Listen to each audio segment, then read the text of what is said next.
This episode of the Shooting Star Press podcast is brought to you by Audible.com. Audible is your source for audio books. They always want us to tell you something you should check out. So this week, what I've been listening to is What If?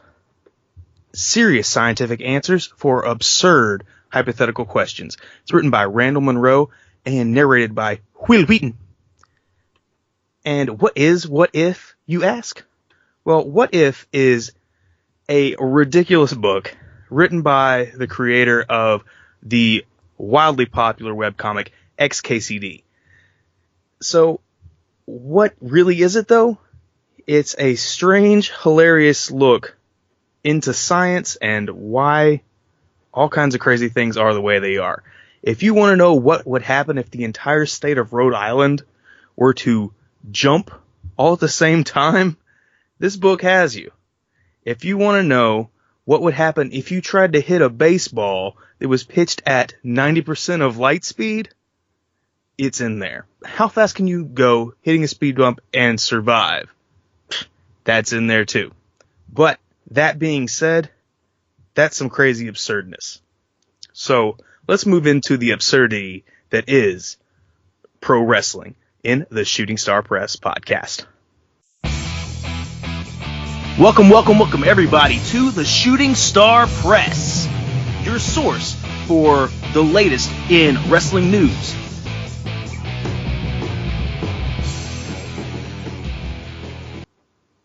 That's right, we're here at the Shooting Star Press podcast, and you're here with the most iconic duo. Can you name a more iconic duo? I will wait. Cricket. That's right, you can't, because you're here with Lee Craft and Ryan Cloud. Ryan Cloud, how you doing today? Hey, yo, it's OG Cloud up in the place. It's not going to be too... You didn't want me to bring out my inner Usos? Didn't want that? No? I mean, we missed the rap battle, so... We've missed a lot. We'll just throw it out there. We missed the rap battle. We can't be rap battling now. Renee Young tried to get in on that rap battle on Talking Smack this past week, and they were like, nope, Oos, nope, Oos says nope. Oos. Yeah. And, yeah. So that's pretty sure, and I'm pretty sure that's why they're ending Talking Smack, because Renee Young couldn't hang with the Usos. It has to be. I mean, can't hang with the Usos. I guess you probably really can't hang with anyone in the rap game. But that's besides the point, I suppose. Yeah, and unfortunately, it is true that they are ending Talking Smack. So I guess we could talk about that later in the rumor section, or we could just say that's what's happening and then leave it at that. Yeah, we can just roll with that. Unless you've heard rumors about it, I have not. Other than it's going away, that's about it. Okay. Yeah. So that's no good. But Dolph Ziggler has pitched a new show idea to the WWE Network where him and Renee Young go on Scooby-Doo mysteries, and they go around looking for like bad guys, kind of like the Fashion Police, but not as fashionable. I don't know how Dean would feel about that. I don't.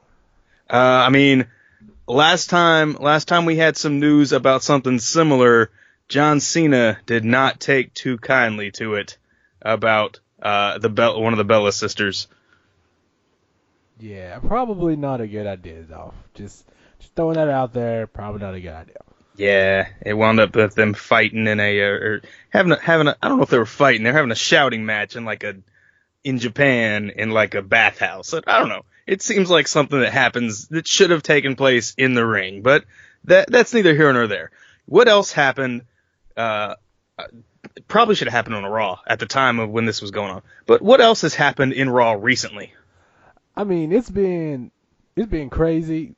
We've had the Great Balls of Fire pay-per-view, and yes, and what a pay-per-view it actually turned out to be. I was kind of impressed a little bit with the ladder matches for sure. When I said ladder, not ladder. You get what I'm saying. I was about to say ladder matches. Anyways, but ladder informer is what you mean.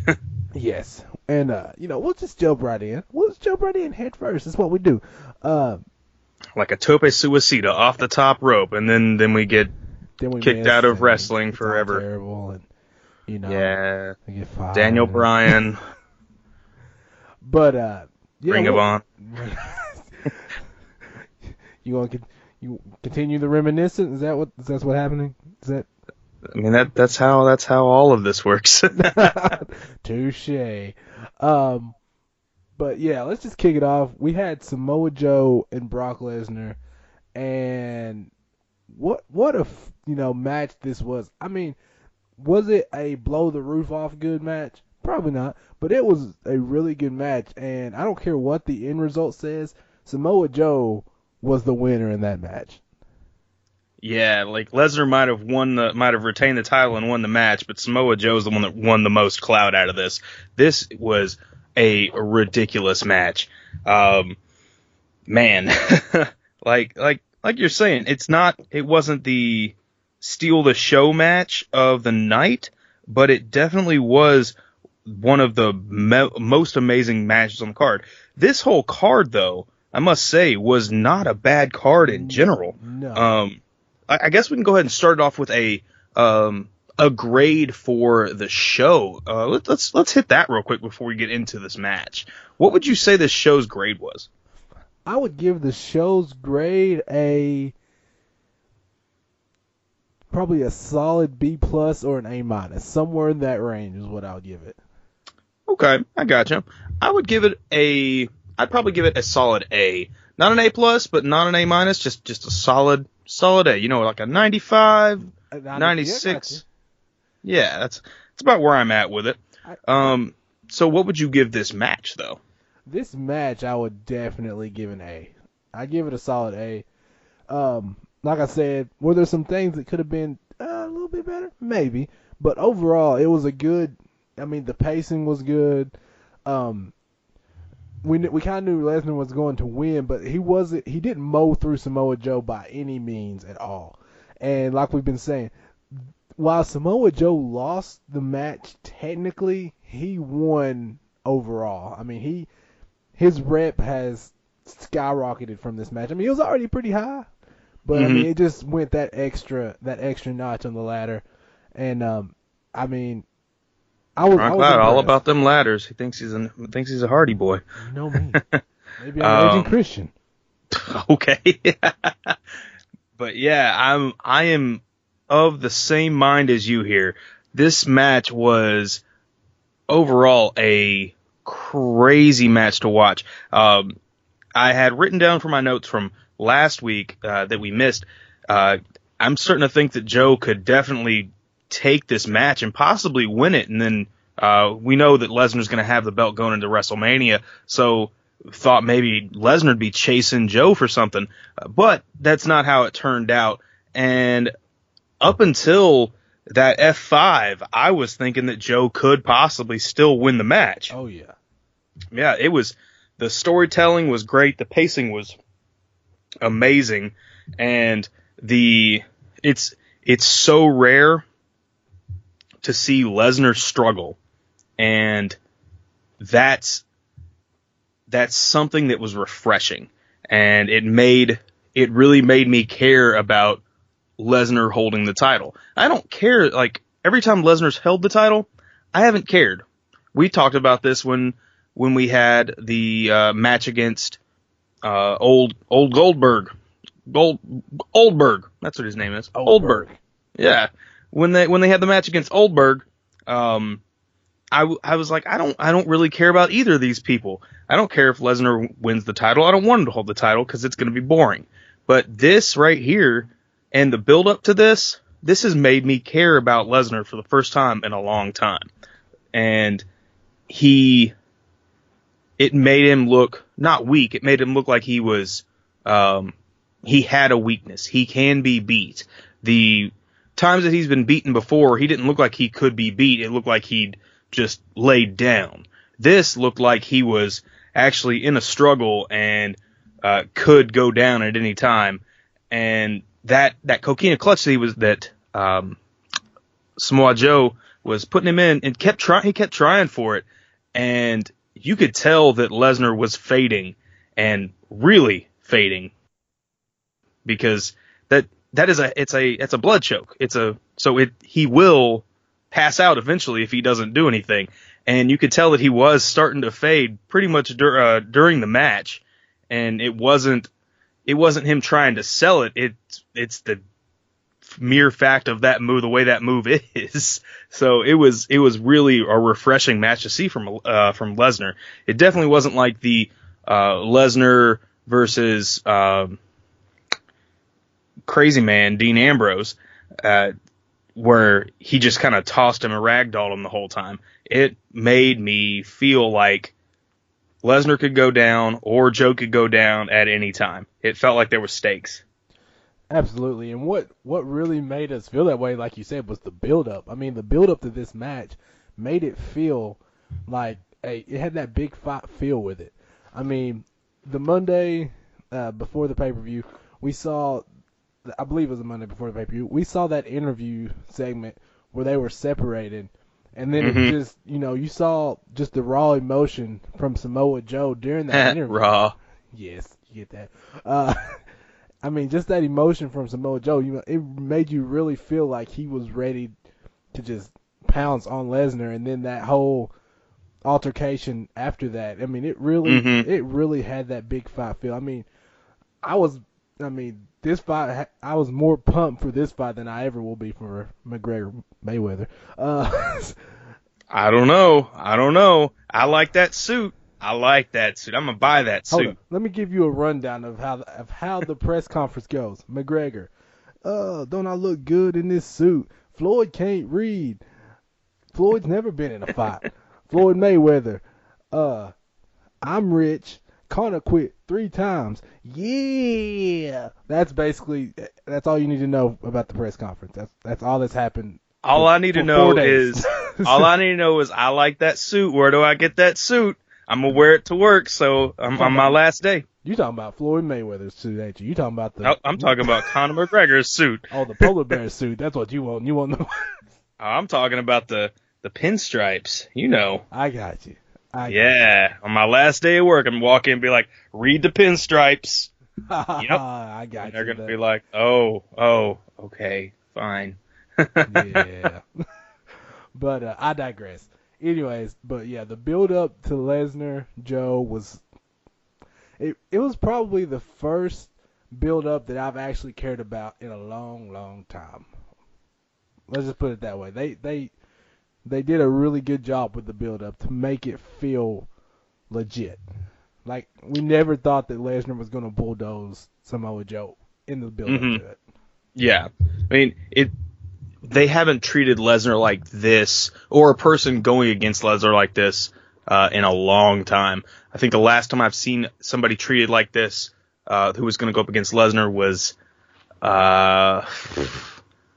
maybe Kurt Angle. Or Triple H, maybe. Or I mean, some near the tail end of the Attitude or in the Ruthless Aggression era. Very, very tail end, like right when Lesnar was starting out, right, or in the middle, right after he'd come back the first time. That would be the only time I think there's been a build-up like this. And correct me if I'm wrong, but I think it started around the same time that the Lucha Underground, they started their build-up with Rey Mysterio versus Johnny Mundo. I was going to say John Morrison, but it's Johnny Mundo over there. But do you think that might have anything to do with this build-up, the way that they're doing their build-up over there? Because I feel like they started about the same time, like in the same week. Do you think there could be anything that they saw how that build-up went and they started doing something similar on Raw? Or just a coincidence? I would probably actually go with a little bit more coincidence in this. I feel like Samoa Joe kind of, just the character that he is and, the talent that he is, Samoa Joe may have been the first person that they knew they could sell us could actually beat Brock Lesnar outside of Goldberg. Yeah, okay. That's kind of how it feels for me. Like, Dean Ambrose, we never thought was going to beat Brock Lesnar. No. Everybody was so angry that Roman Reigns was going to face Brock Lesnar, that no one really cared what the build-up was back in WrestleMania. It just really felt like lightning struck at the right time with Samoa Joe, and it worked itself out perfectly. Yeah, okay. I get what you're saying. If you were going to book any one person, not any one person, but who else on the card do you think would have, if they did a similar build-up, would have the kind of clout that Samoa Joe would had, or still has, even? Oh man, on the roster right now. I would want to say. And if you don't think of anybody else besides Samoa Joe, you can say that too. I mean, Samoa Joe really feels like the only one. If I had to say, like, maybe a stretch that they could do it, maybe Roman Reigns if the time was right. And I'm not really feeling like any of the big monster types, like Cass or Strowman. I don't feel like, I don't know, maybe Strowman. I don't know. I mean, Strowman doesn't seem like he's got enough. Enough just rep. He's got raw power. He doesn't have enough rep, but he doesn't seem like he's got enough speed or anything. He's just not as good in the ring as Lesnar. And because Lesnar has a whole lot of extra abilities he just doesn't use. And when I say like on the entire card, I mean Raw, SmackDown, NXT, any of that. Oh, okay. Yeah, so within the entire company. Okay. Then if I look on the other brand, I could see John Cena. That was the only other person I could think of too. Yeah. Samoa Joe and Cena are probably the only two I could think of that would have the clout and the raw power and the skill in the ring. And also skill on the mic if they need to talk, because Lesnar has no skill on the mic, but he's got Heyman. Yeah. If I were going to open it up to the entirety of the wrestling world, I would probably get a Bobby Lashley or a Shell Sonnen, or who's the guy that Bobby Lashley fought a couple weeks ago? MMA guy. Oh, you're talking about Muhammad Law, Big King Mo. No, he didn't fight him. King Mo was in his Alberto corner. Patron. Oh, no. There was a guy that he fought a few months ago that... Josh Burnett. Yep, that's it. That's who I was trying to think of. Josh Burnett could probably do it. Or over in Lucha Underground AAA, Mil Muertes would probably work in that. Cage. Johnny Cage. No, not Mortal Kombat. Only Mortal Kombat guys can fight Brock Lesnar. I don't know. Yeah. But Cage, yes, the machine. I said Johnny Cage. That's wrong. But yeah, those guys, or there was one other guy that was over in Lucha Underground that was very cool. And I can't think of his name right now. It slips my mind right now. But he was basically the brother of Cueto. That was his thing. He was the brother of Cueto. I know you're talking about, but I can't put it in my head right now. Yeah, it doesn't matter. That's never going to happen anyway. So yeah, speaking of those big monsters, I guess we could talk about Braun Strowman if you want to. Absolutely. I mean, Braun Strowman, Roman Reigns ambulance match. I actually thought that Roman Reigns was going to end up winning this match just because I felt like Roman Reigns can't really lose too much more and still be credible. But well, he's not really credible anyway.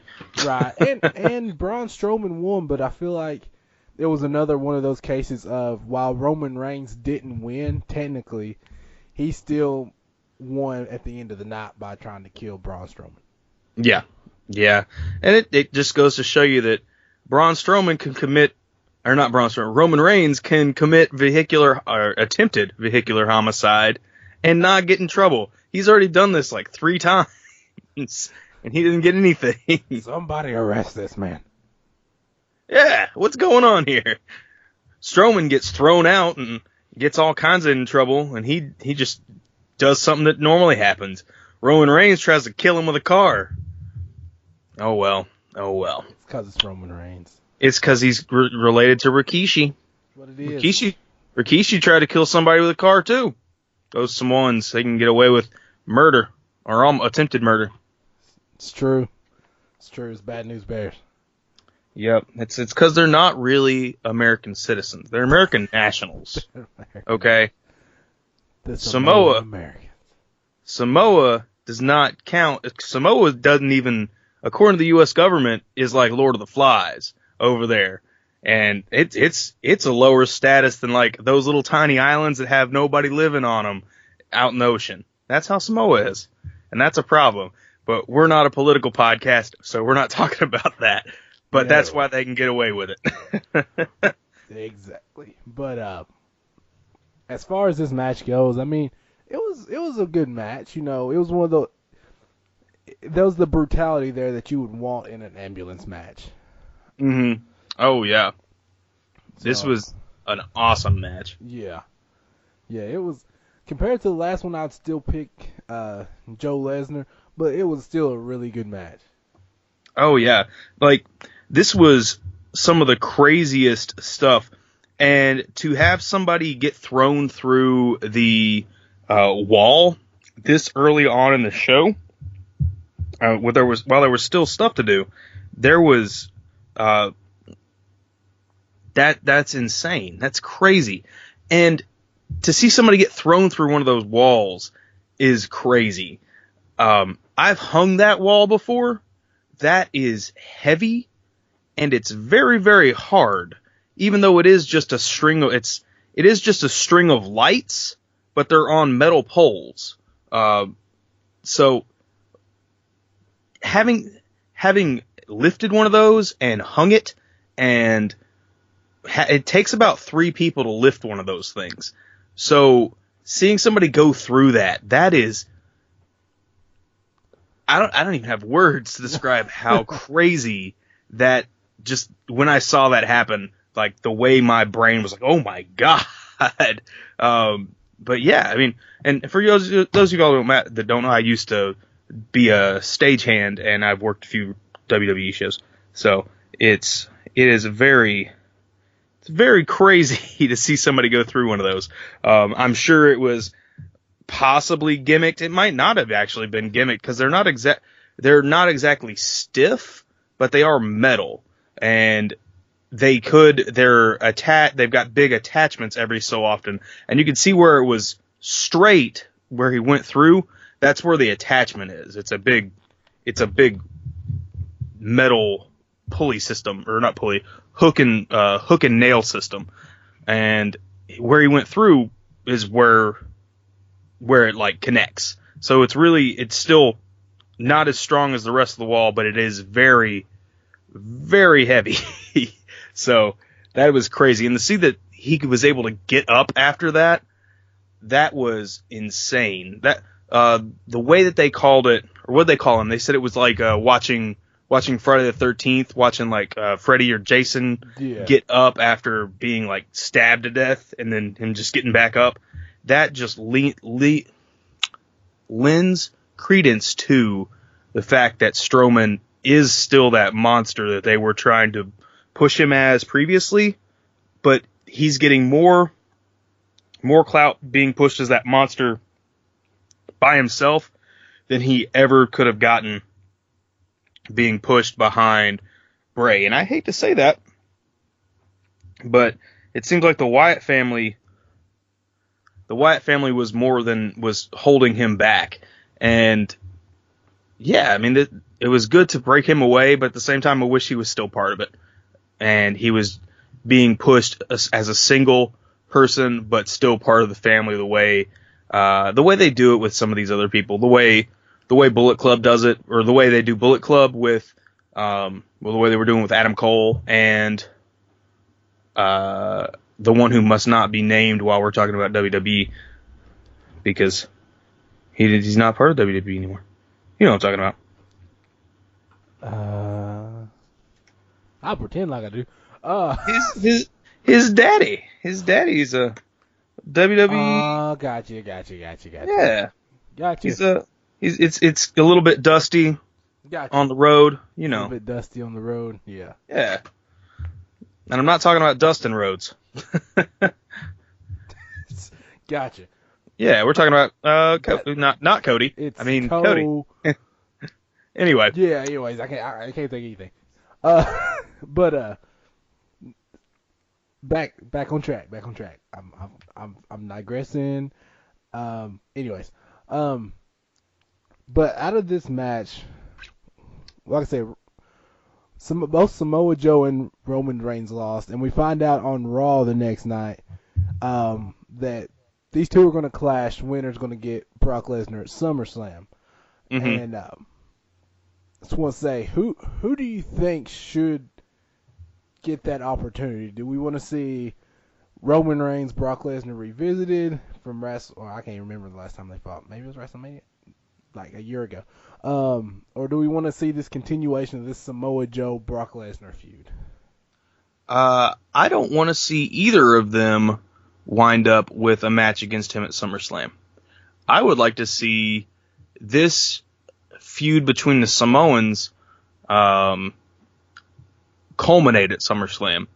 They wind up having some kind of stipulation, or they wind up coming to blows before the match, because Kurt Angle said if they come to blows before that match, then there is going to be the match is off, and I want to see that happen. I'd like to see them come to blows before the match happens, and then once that happens, they cancel the match that night on Raw, and then this feud builds and builds until they get to SummerSlam and they have a match to determine what happens after SummerSlam. Okay, I see. I guess that could be one option. And that might actually end up being the better option, because it feels like we just saw Brock Lesnar Samoa Joe once, and it was a great match. But I don't know. I feel like this Brock Lesnar Samoa Joe feud could be one of those where they're not necessarily throwing it in our face constantly, but there's underlying tension always, and we get a match on down the road. Say it, I don't know, what's the next big pay-per-view after SummerSlam? Survivor Series? I think so. Marquee pay-per-views? Yeah, I think that's right. And maybe have that feud revisited at Survivor Series or one of the other Raw pay-per-views. But at the same time, I don't really want to see Roman Reigns, Brock Lesnar. So... Yeah, well, nobody wants to see that. Nobody wants to see Roman Reigns in the ring, except for that one dude on your Twitter who always gets mad at me when I say something about Roman Reigns. Are you talking about on my Facebook? Whoever, wherever they are. I know who you're talking about. So. Yeah, it's you. Yeah, that guy. You and your Roman Reigns loving guy. That's you. You're the Roman Reigns guy. It ain't me. Shut up. Roman Reigns and John Cena, they're your favorite guys. Just like Sidney Crosby's your favorite hockey player. I guess I need to jump on the bandwagon. But, nobody wants to see Reigns, Brock Lesnar. But at the same time, I kind of feel like it's almost a necessity to have the Universal title defended at what's probably the second biggest WWE marquee pay-per-view there is. Maybe third. That or Royal Rumble, either way. But I feel like that title needs to be defended, and if we don't have Reigns or Samoa Joe, I can't really think of anybody else unless John Cena. I don't think that's going to happen quite yet, though I do think Cena is going to face Lesnar. I feel like Cena's on this little farewell tour type deal. Well, he's the number one WWE free agent, so he is free to go and challenge anybody at any on any brand. So he could go down and get the NXT title if he wanted it. He could go down and get well, he can't. He'd have to lose a lot of weight, but he could go get the 205, the cruiserweight title. You're going to have to lose a lot of that muscle, John Cena. Yeah. He's going to look like James Ellsworth. But yeah, I have a feeling that is the reason why they've he's a designated free agent at the moment, is because they want to give him a shot on that title and maybe run with it for a little bit, and then it goes back to Lesnar. I have a feeling that's what they're going to do. So, yeah. Yeah, I think they're going to use him to make all kinds of money. Because I feel like there's going to be all kinds of marquee matchups with him being a designated free agent. Like, they're looking to make all the big money matches with him while his contract is still intact. And I have a feeling that at the end of all this is when he's going to eventually walk away. Because John Cena's a little bit older than what probably most people would realize that he is. Oh, yeah. But I have a feeling he's going to go against Lesnar pretty soon. Anyway, I mean, but we can talk about more John Cena. I know he's your favorite guy, but we can talk about him a little later when we get to SmackDown, because he's a little bit more active on SmackDown this week. Right. But Speaking of SmackDown. What?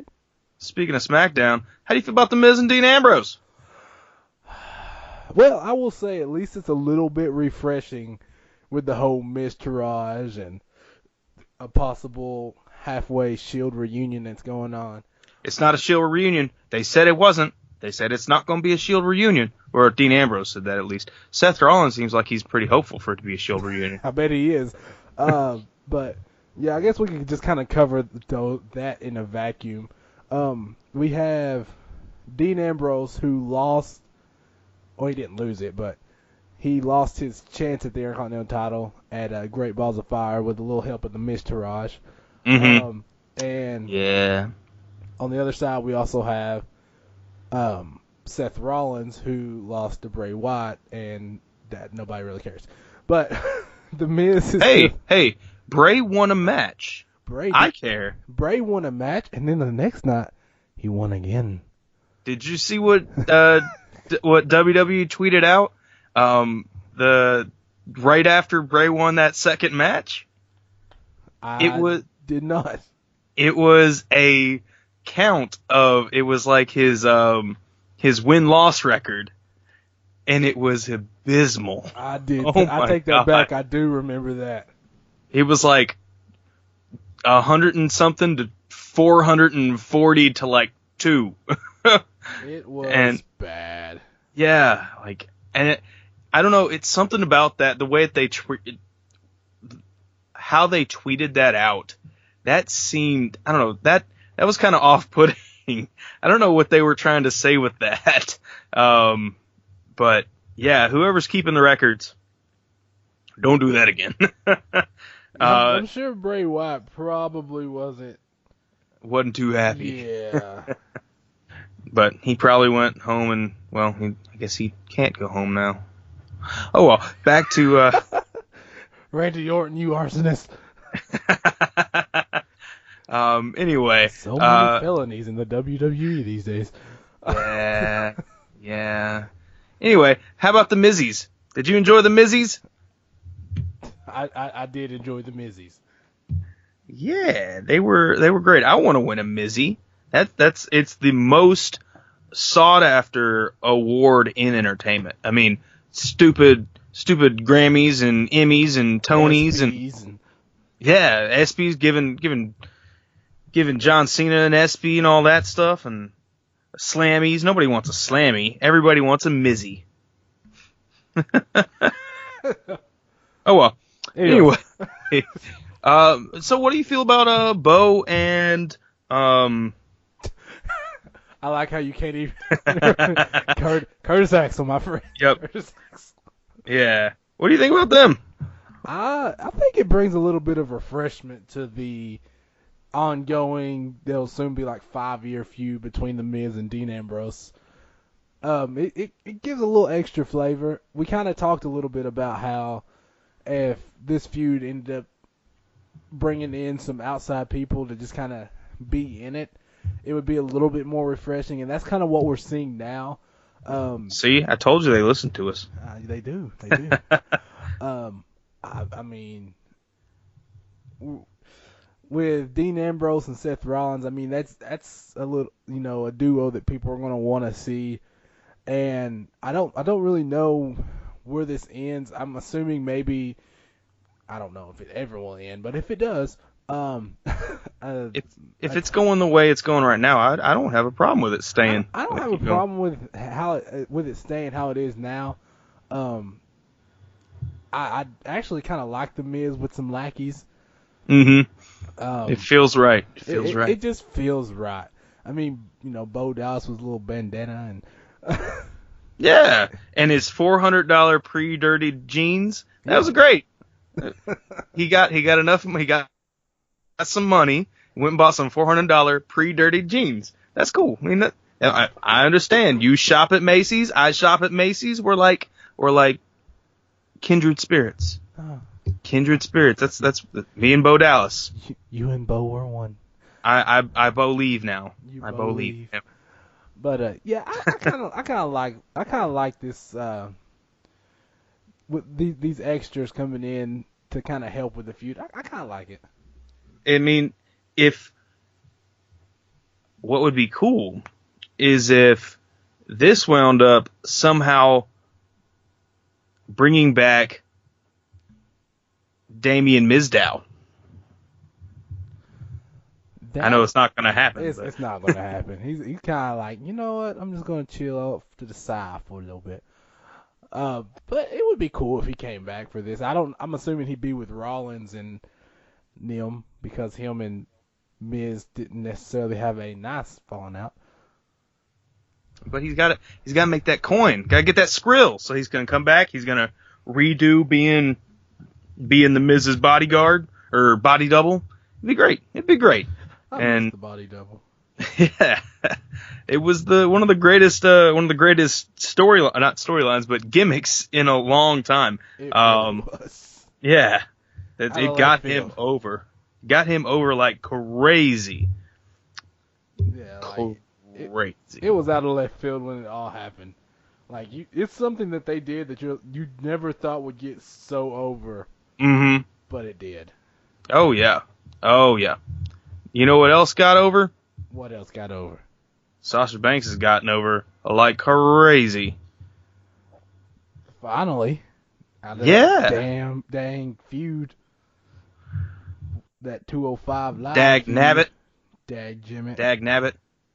Yeah. Sasha Banks, man, who's the one that won the most out of this match between Sasha Banks and Alexa Bliss?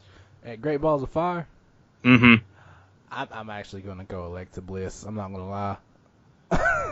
Yeah, it's true. It really made her heel character look really heelish. Exactly. I mean, that's the kind of heel that she is, and just it's called bar your ears for all the youngins listening, but it's called a shit heel. That's what it's called. Yes. Yeah, and it definitely made her look like a shit heel. Oh, yeah. I mean, nobody wants to watch a pay-per-view and see a title match end like that, and by Alexa Bliss winning in that fashion by countout, it was actually pretty good for her character. Oh yeah, but Sasha coming out of this Sasha's been slowly turning. I don't know if I'd call it a turn. I'd call it a shift from a pure babyface to like kind of like a tweener, but not exactly. She's still good, but she's not. She's starting to get a mean streak to her. She's not quite there as a tweener, but she's getting close. She's not Stone Cold levels of middle of the road. Sometimes I do bad things, sometimes I do good things, but she is on the way to that, if you get what I'm saying. Oh yeah, and I feel like Sasha, just her personality and her character in general fits so much better as a tweener. Mm-hmm. I mean, I don't know. As a face, I don't feel like it's ever really genuine. Like, even when she was a face, it kind of felt like everything was happening just for her to turn. You know what I'm saying? So I like Sasha as a tweener. And I feel like she's finally starting to get her legs back underneath her. They're nice legs. Truth. To finally make another run at this title. Mm-hmm. And, I mean, I was going to say something nice about Alexa, but I didn't really feel like it anymore. I understand. She's kind of a mean person. It's kind of hard to say nice things about her sometimes. Speaking of not nice things, how'd you enjoy the tag team match that we saw on Monday? I like the tag. I mean, the Bayley Sasha tag team tandem. I like it. You know, you feel the chemistry there. Mm-hmm. And by not nice things, I mean Nia Jax is not a nice person. She's a scary monster. She is. That's where I was going with that. But, I wouldn't say the match was bad. But I mean, we talked about Bray Wyatt a little bit ago. I mean, Bayley got the pin here. Mm-hmm. I mean, that's a first in a minute. Yeah, I mean, it really made it. It cements that idea that Sasha's not a heel yet, but she's not quite all the way into a tweener because she allowed Bayley to get the pin. She was working with Bayley, who is hard face. That is what she is. She's a hard baby face. Oh.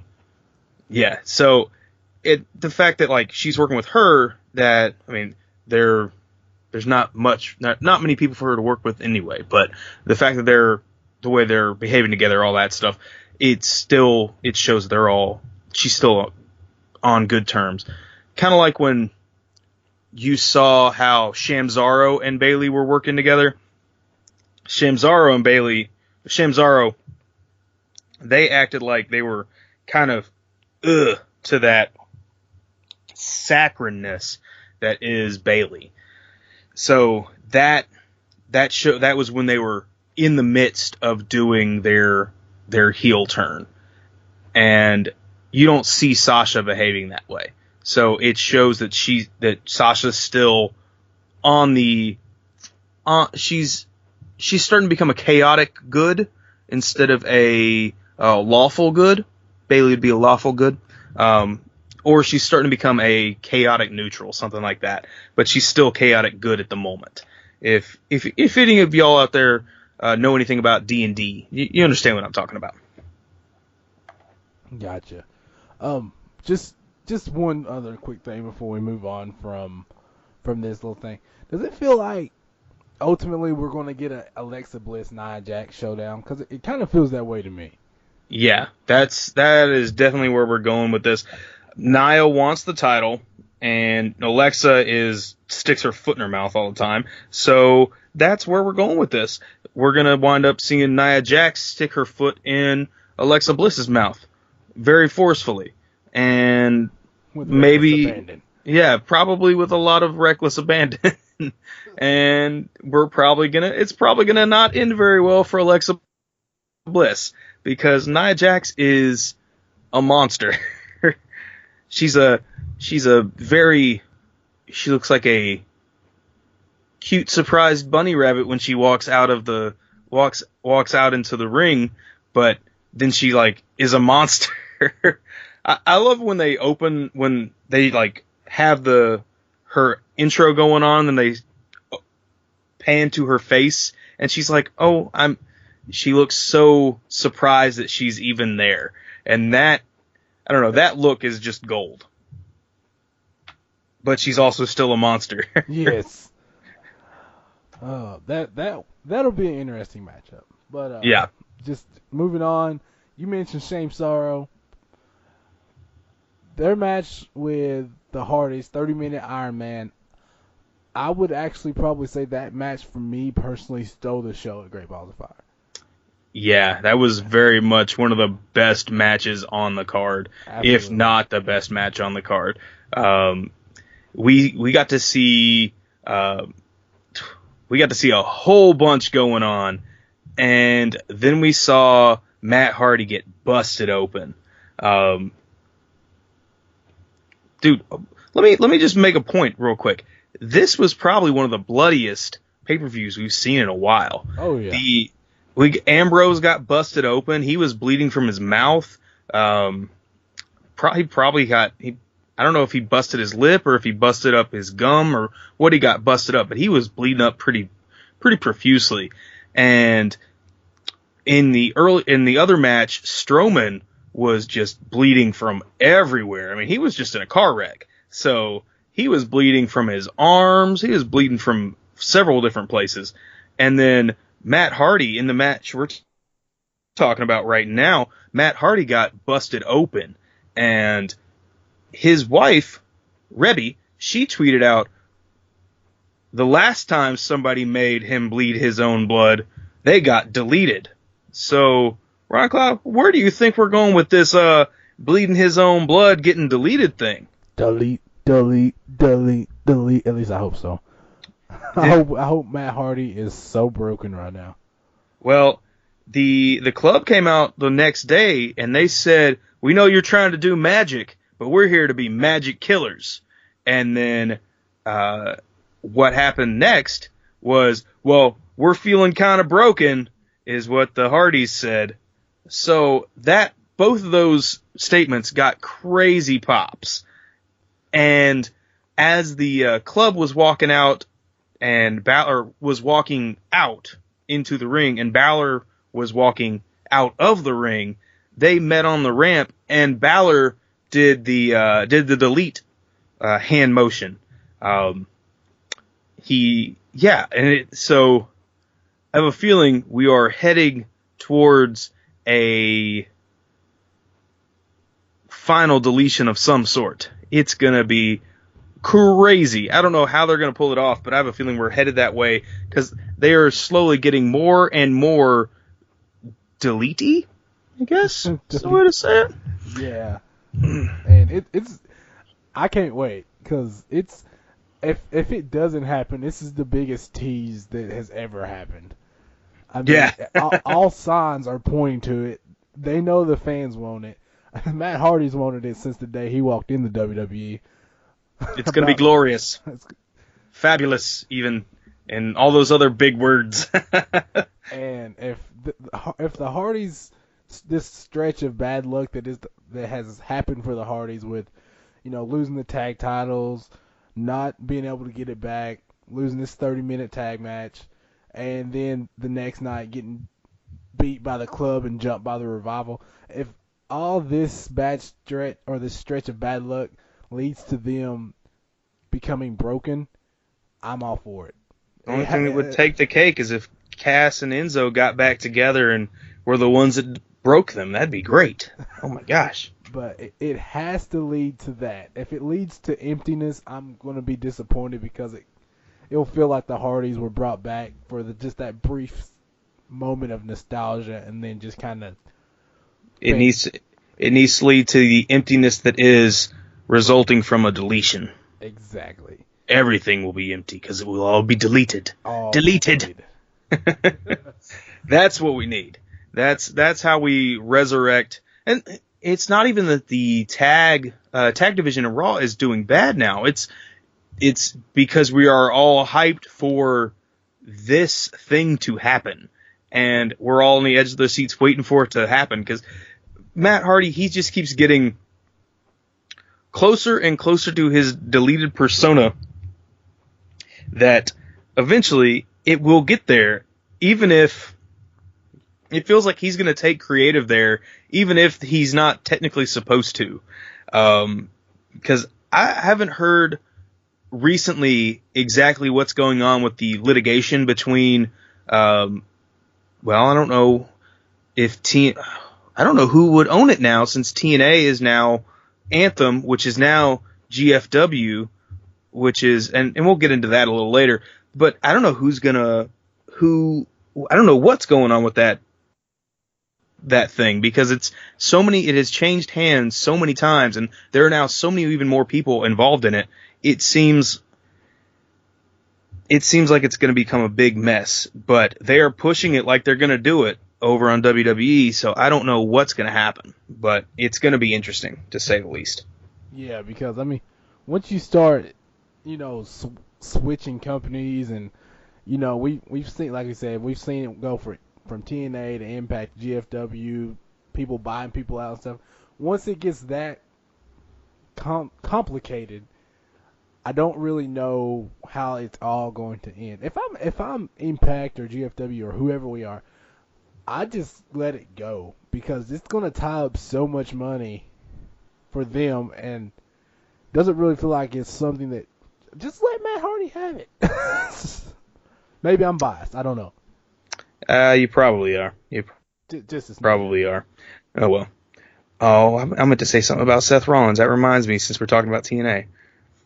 I'll say it anyway. Seth Rollins got all beat up and all that, and they were talking about how bad his eye was. If Seth Rollins does not show up on TV next Monday looking like Sanjay Dutt did like a month ago when his eye got all busted up, I'm going to be sad, because it's just going to say like, oh, Seth Rollins, his eye wasn't really hurt, and y'all just were making it sound like it was to make things seem more crazy. But they better make him show up acting like Sanjay Dutt did, with that big old pustule on his eye and then that big eye patch. That's what I want. Speaking of TNA. But on that note, I guess we can jump to one of my most anticipated matches of the night. You know what that was? The match between the dog and the hot dog at the end of the night that they had that somebody filmed on Twitter. Absolutely. I thought it was. Yeah, it was outside the arena, outside this dude's truck. It was outside the arena, and they were like, "Oh yeah, look at this dog!" Blah blah blah. And he was like fighting this hot dog, and you know what won though? A little bird. Oh. It was a bird. He flew down, grabbed the hot dog, and then the people cheered. So I don't know. I guess the people won. That was the people's bird. The people's bird. I would just go with the people. But I'm actually talking about Enzo and Big Cass. People's tweet. What? The people's tweet. Sure. Enzo, Big Cass. All right. We'll talk about Enzo and Big Cass. I didn't want to talk about it because it made me sad. Well, it makes everybody sad, because I'm crying now. Because you must be SWAFT. Just saying. I mean, everybody's soft because of what's going on with Enzo and Cass. It's horrible. Truth. It's bad news bears. But leading up to this, to this fight, I was actually I thought Enzo may actually put up a fight. I'm not gonna lie. Well, he did put up a little bit of a fight. He wasn't completely squashed, but he was pretty much demoralized. Yeah. I mean, his promos leading up to it were just like on point, legit. Because Enzo's promos are they're on point and legit all the time. Which makes not like my speaking, apparently. Which makes me really think that this is going to be not totally John Cena, but I think that he's going to be able to climb the ladder. Yes, I'm using the ladder reference again. Climb the ladder. Ladders. To maybe that mid-card level, maybe an IC run eventually or something like that, because his promos are on point. If his skills match that, he'll be right there where he needs to be. But as far as this match goes, poor Enzo, like you said, it wasn't a complete squash, but it was a demoralizing match. They ended with a kick to the face, or whatever you would prefer. A big boot. But yeah, it was. You could feel, like, I was watching on TV, and you could feel the hatred that was pouring down on Colin Cassidy during that whole match. Like, the crowd, it felt like watching those matches from the, like, 70s and 80s that took place when kayfabe was king, and everybody was into it pro wrestling was like one of the biggest sports in the country and all that stuff. And you could physically feel how the people hated the competitors. Like, go back and watch some of these matches that like Ric Flair was in and Roddy Piper and all that stuff, or Hulk Hogan, early Hulk Hogan matches. You could feel like it's just visceral, and this is what was going on here. And I don't know, it feels like, I don't know, I'm not sure if there is a reason behind it, but they're running this same storyline both on NXT and on Raw. And this one on Raw feels more important. The one on NXT, I guess it's because they're both now out on injuries, so they haven't been able to like do anything over on NXT with DIY. We saw Johnny Gargano for the first time in a while this past week. But over here on Raw, I think it's just because they're there and it is just ever present. And the connection between these two seems, I guess, stronger than over what was going on in DIY. But man, it's crazy to see this storyline is hard to take, but not hard to take in that it's hard to watch. It's hard to take in that people are so ensconced in it. Yeah, I mean, it's with this storyline in particular. I mean, it really felt like, as let's say with Enzo and Cass, it really felt like they were like a brother unit. Like it really felt, their friendship felt genuine. Like they were really family. So it's really hard to watch that just be torn apart. Yeah. Big Cass. And with Johnny Gargano and Tommaso Ciampa, it didn't really feel that way for me personally. So I guess that might be a little bit of the difference. Yeah. I mean, with the Enzo and Cass feud, all we need is a barbershop window for Cass to get kicked through, and then we have the breakup of the Rockers. We've got it, that same kind of level that we saw back in like the beginning of the Attitude Era, when Heartbreak Kid kicks his partner through the window. That's where we're at. That's with this, and that is insane to have that kind of level at this point in wrestling history, because it doesn't seem like anything could have ever gotten to those stakes again, but they are, and this is going to be a very interesting feud to watch, and it's going to be very hard to watch on a level of on how ensconced people are in it, and that's a good thing. Yeah, one thing that kind of scares me is it looks like they're going to be pushing this Big Cass, Big Show feud, and I really don't want the Enzo Big Cass feud to be just a one-off feud. Oh yeah, no. Especially with how much you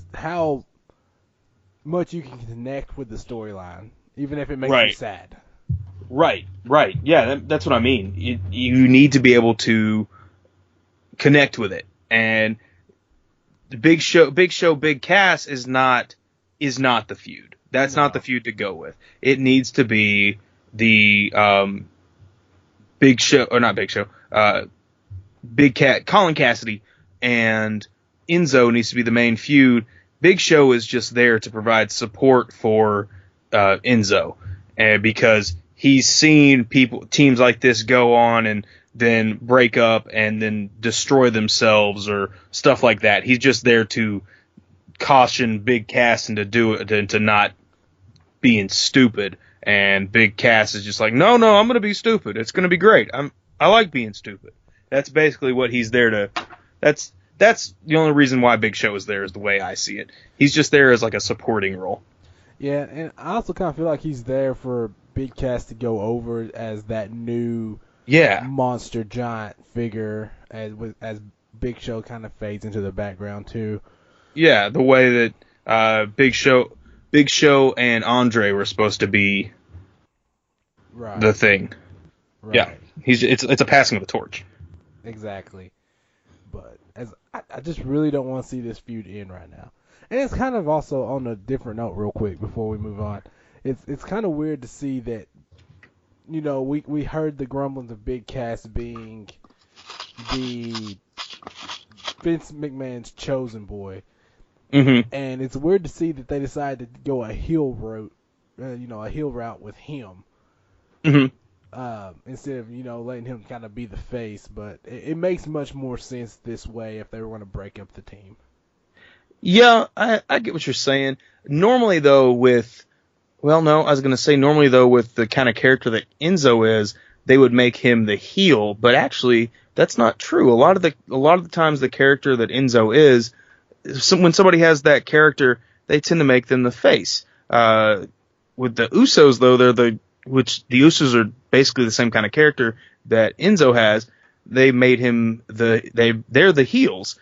But normally, when they've got the same kind of character, this urban kind of character, it's normally faces, because you had Crime Time and you had like the Wild Samoans and all that, and they were all kind of facey, and Enzo's facey. So I guess it makes sense that they would make the kind of milquetoast, just like plain stereotypical white guy, make him the heel type of thing, because that's when they've got they tend to make the more urban-y type of character the face. So it always seems surprising when they do it, and it always tends to be that one guy that's really big and muscularly, and the way we expect him to be the face, but he always winds up being the heel. So I don't know why we always expect that. Because when you look back, it doesn't match what we think is going to happen. Never happens to match a lot of times. It is what it is. But yeah. You know what else? It's nope. That's not going to be. Yeah. So it is what it is. It is AJ Styles on SmackDown. And it is Audible. Oh, well, it was Audible earlier. Oh, well. It can be Amazon now. It can be Amazon. Like Amazon? I like Amazon. Do you like Amazon? I like Amazon. How about Amazon with a little Optimus Prime in it? I mean, I really like Amazon. I like Amazon Prime. I like all the things you can get with Amazon. I like that if I want to make a cake, I can go on Amazon Prime and get the Amazon grocery stuff. I can't think of the name of it right now, but I can go on there and I can get a half a cup of butter, 1/4 cup of sugar, 1 egg, 5 tablespoons of cocoa, 1 cup of almond flour, and 1 cup of sweet unsweetened coconut. And then I can get another half cup of butter, 2 tablespoons of custard powder, and 1.5 cups of sugar, and 2 tablespoons plus 2 tablespoons of heavy cream. And then I can also get 2 tablespoons of butter, 4 ounces of unsweetened chocolate, and 1 tablespoon of sugar. And then I can mix that together, and I can make a Nanamo bar. I don't know. All you Canadian people listen are going to hate me because I can't say that word. But if I want to get all that stuff, I can on Amazon.com, and then I can make that Nanamo bar. I could probably just order a Nanamo bar instead, and y'all wouldn't hate me. But that's what I'm ordering right now on Amazon Prime because I pay for the Amazon Prime free shipping, and they will bring me that food, and I will be not having to go to Walmart right now. That's right, because Amazon Prime has all kinds of crazy stuff like free shipping, and we just had Prime Day, and I hope that y'all hit up that Prime Day and found some really great offers because there was a lot of great stuff out there. And you also get connection to Audible.com, and you get to watch Amazon Prime Video and several other stuff. So check it out in the description below. Man, it sounds like that Amazon Prime is just the real deal. It seems like they could just do everything, just deliver everything. Gonna deliver me a car.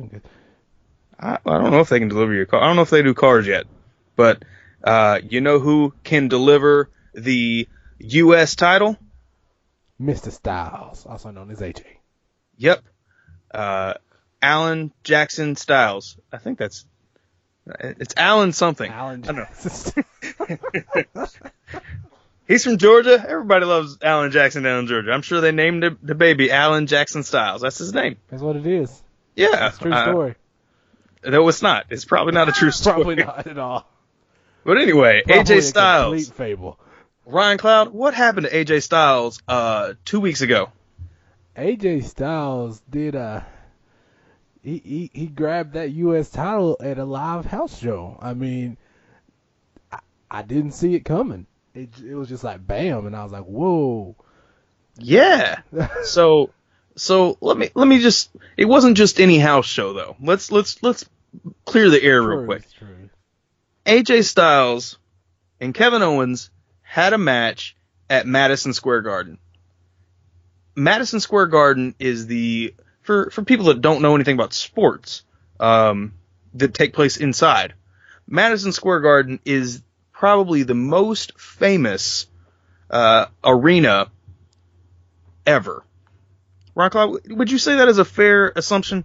Oh yeah, I mean, if you're talking about, especially back in the day, I mean, even like boxing wise, that was the place you wanted to fight. It was Madison Square Garden. And it's so important that in Futurama, I know a lot of people watch Futurama. That is also, I'm pretty sure, available on Amazon Prime TV on the app. It's pretty cool. So if you watch Futurama, they like tear down a lot of stuff and they've got like new things. Well, Madison Square Garden is so important that they made it Madison Cubed Garden on the show. It's one of those things that is a New York landmark. If you know basketball, they play basketball there. I think that's the home court of the Harlem Globetrotters and the Knicks. That's true as well with the Harlem Globetrotters. Probably a better basketball team. Yeah, Harlem Globetrotters best. Come on, that's how you know that basketball's a work. But it's one of the craziest places, and it is considered I think the home of WWE. That was like their home arena. I'm putting air quotes on that because that was where the biggest stuff would happen in WWE history.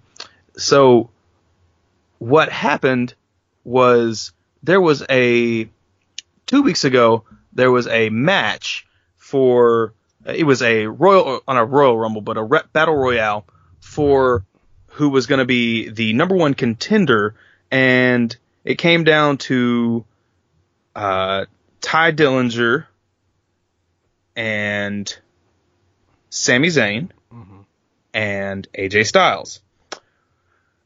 And it eventually wound up with AJ Styles going over and knocking Sami Zayn out. Like, it was a pretty nice little match once it got down. Yeah, he did that with the Pele kick, didn't he? If I remember correctly. Yes. Pele kick across. Well, Sami Zayn had already jumped over the side, and he was trying to.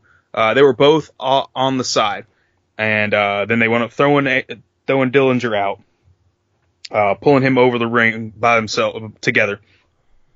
And then AJ swings back into the ring and then hits a Pele kick, knocking Sami Zayn off. I was kind of hoping that Sami Zayn would take it. I was kind of hoping that Sami Zayn and Ty Dillinger would take it. Like the last three guys, I had no problem with either of those three taking the shot, getting the chance. But I'm glad that AJ won. And then they had the match at the event, just some random live dark match, and AJ went over and took the belt from Kevin Owens. And I'm surprised they're even honoring that, because we've seen titles change hands at non-televised dark events before. But then the next day, when they're at the actual televised show, the title is still on the original owner's waist. So I was surprised that they allowed that to happen. But I guess when something that big happens at a place that is that historic, they've got no choice but to honor it. Well, I mean, we saw this something similar back in NXT with Samoa Joe and I believe it was Finn Balor, where Samoa Joe defeated Finn Balor at a house show or a live event, and I mean they honored it then too. So I'm just wondering, is this something that we're going to start seeing a little more often? Obviously, you don't want to do it too much because you still want to give your pay-per-view to, your title changes at your pay-per-views or maybe at a live televised event. But, every now and then, is this something more that we're going to start to see? Yeah, with Hunter Hearst Helmsley, slowly taking reins of everything and becoming the guy in charge of operations, and Vince slowly stepping back as far as we can tell.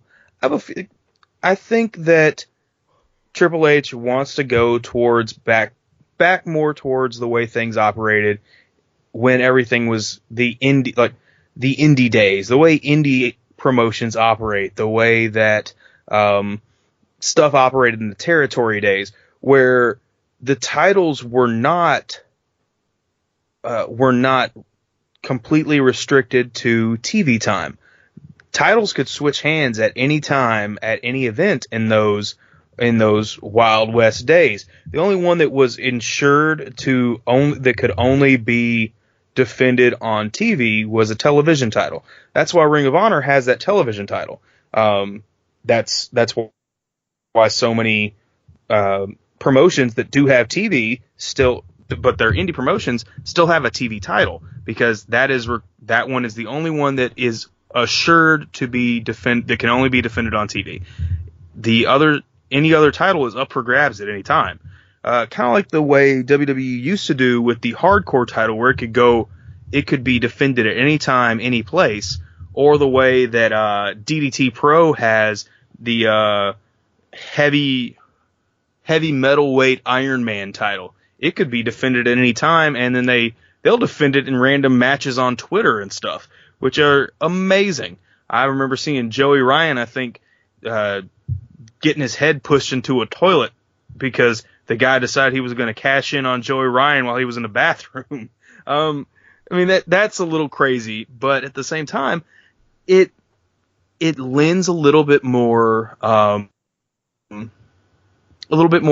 credence to things. Like, that sometimes, like, boxers, they'll go and defend the title just against somebody who they don't expect to have any kind of chance of winning, but they've got to defend the title because they've got so many times, so they don't hype it, and then it'll switch hands. It might switch hands at some random event instead of at some big thing that's being televised like crazy. So I mean, it's refreshing, and I don't have a problem with it, but I would like to know about it.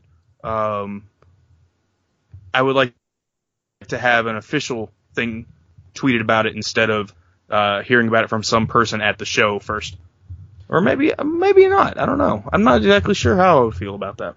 Yeah, it's kind of weird because, like, sort of like with me, the only reason I figured it out was, I'd started seeing some tweets with AJ Styles with the title, and I was like, And then I went to their actual website, and it's like, oh, AJ Styles won the title at a live show, and I was like, well, that's different.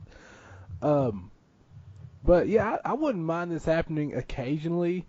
Like, I suppose I wouldn't say like the Universal WWE title to change hands at a live show, but I mean, any other titles I wouldn't have a big problem with, because I guess from a business standpoint, you still want people to come to these like live events and still kind of have that feeling of anything could happen. Anything could happen, exactly. I mean, if you don't let at least a title change hands at a live show here or there, no one's actually going to expect the champion to lose. But with this, I mean, it kind of gives people that incentive to go to a live show that isn't going to be a Raw or Smackdown or pay-per-view. Yeah, like, I have no interest to go see a WWE live. But I'm in a marquee city, so I would most likely get to see a Raw or a SmackDown. Like I've said, I've worked the show before. I've worked Raw and SmackDown, and I worked Night of Champions before too. So, I mean, it's not like I'm more likely to get one of those shows. I'm not likely to get a WWE live, or a, what's the other? They've got two shows that they do. One's WWE live, and the other one is a WWE something. I'm not sure what it's called, but I'm not as likely to get one of those. But Ron Cloud, out where you are, you might get a show like that. And I mean, I still would have, if I lived out there, I would still have no interest in going to see that. But now it makes it seem like there is an opportunity for something crazy to happen at a dark show that might make me want to change my mind about not wanting to go see something like that. Right. Yeah, it definitely gives you a little bit more incentive to go out and watch one of these live shows. Like you said, they've had one in Knoxville. If I was going to go to a live show, I tell you, I wouldn't be willing to spend top dollar if I'm thinking that the outcomes are pretty much predictable, or those matches don't necessarily carry a feud into like a Raw or SmackDown, if you get what I'm saying. Mm-hmm. So I think it was a smart business decision to do that, and particularly with that title. I mean, you have AJ Styles is a pretty big name, so to have him go over Kevin Owens, who is also another big name, at a live event, it just, like I keep saying, it adds that incentive to go buy a ticket to a live show. Right. I mean, other than the fact that if you want to still see like the happy-go-lucky Sasha Banks Bayley kind of thing that was going on before Sasha went over to show 205 Live for a little bit, you could see that at those live shows because they're still running that storyline over at those live shows. But because it's weird that they don't cross over. So the characters that you're getting at the live dark shows doesn't seem to be the same a lot of times. But now if they're going to start making them where they are the same and it actually has effect on the storyline, like I said, I might be more willing to go see one of those versus just waiting to see Raw or SmackDown. Right. So let's talk about your top heel, Kevin Owens. You know what I'm talking about. We were talking about Kevin Owens. Oh, the guy that hasn't been around for a long time. That guy. You're talking about John Cena. And Rusev. Okay, we can go there. We can go there. He's gonna be a heel now. Heel Cena. It's gonna happen. Cena? No, probably not gonna happen. Heel Cena and face Rusev. That would be terrible. Face Sev. That's what his... Yep. But I guess we could jump into this week. We have AJ Styles coming out. He's celebrating. I won a title, yeah. And then he issues the 24/7 or the 20 open challenge, not 24/7. Open challenge. Open challenge. And who else accepts it but John Cena? Do do do do do do do do do do do do do do do. That guy. I like that guy. No, I don't. Sometimes I do. Depends on the day. Depends on the day. Yeah. And this match never really gets underway, really. We have Rusev come in and jumps John Cena and all of that. And at the end of the night, it turns into a tag team match with AJ Styles and Cena versus Rusev and Kevin Owens. And we see the faces get the W here, so... Yeah, and there's some kind of mutual respect going on between Cena and Styles, which is it's refreshing. But I think we need to back up a little bit because, like as you know, we missed a week in there. So we saw the arrival of Rusev and Cena both back, and they're going to have a thing called a flag match. And I'm not exactly sure what that is. I guess it's If I remember correctly, isn't that where you have a flag on like a turnbuckle on one and on the other end of the turnbuckle, and basically first person to get, I can't remember if it's their flag or the opponent's flag, wins, something along those lines? I mean, that's a possibility. I don't really remember exactly what it was. I think that Chris Jericho was in one and got like and almost got like arrested in Argentina or no, Brazil for something. I don't know. It's kind of hazy. I'm not exactly sure what it is, and I can't remember off the top of my head, but I know it. I don't know how it's gonna be. But I would like to say that John Cena needs to only speak in patriotic speeches from now on. That is his bread and butter. Because, man, I want him to do the voiceover for every patriotic war movie in the U.S. Ever from now on. I mean, he is definitely patriotic. We could definitely say that. And like you said, that's really become his bread and butter over time. I mean, it just works. I don't know when John Cena became a great American, but it works. He became a great American when he did the first Marine. Yeah, that's right. That was when he switched from the gangster to the great American. Almost said American badass, but that's the wrong Rock. I was thinking of one Rock, and that's the wrong thing.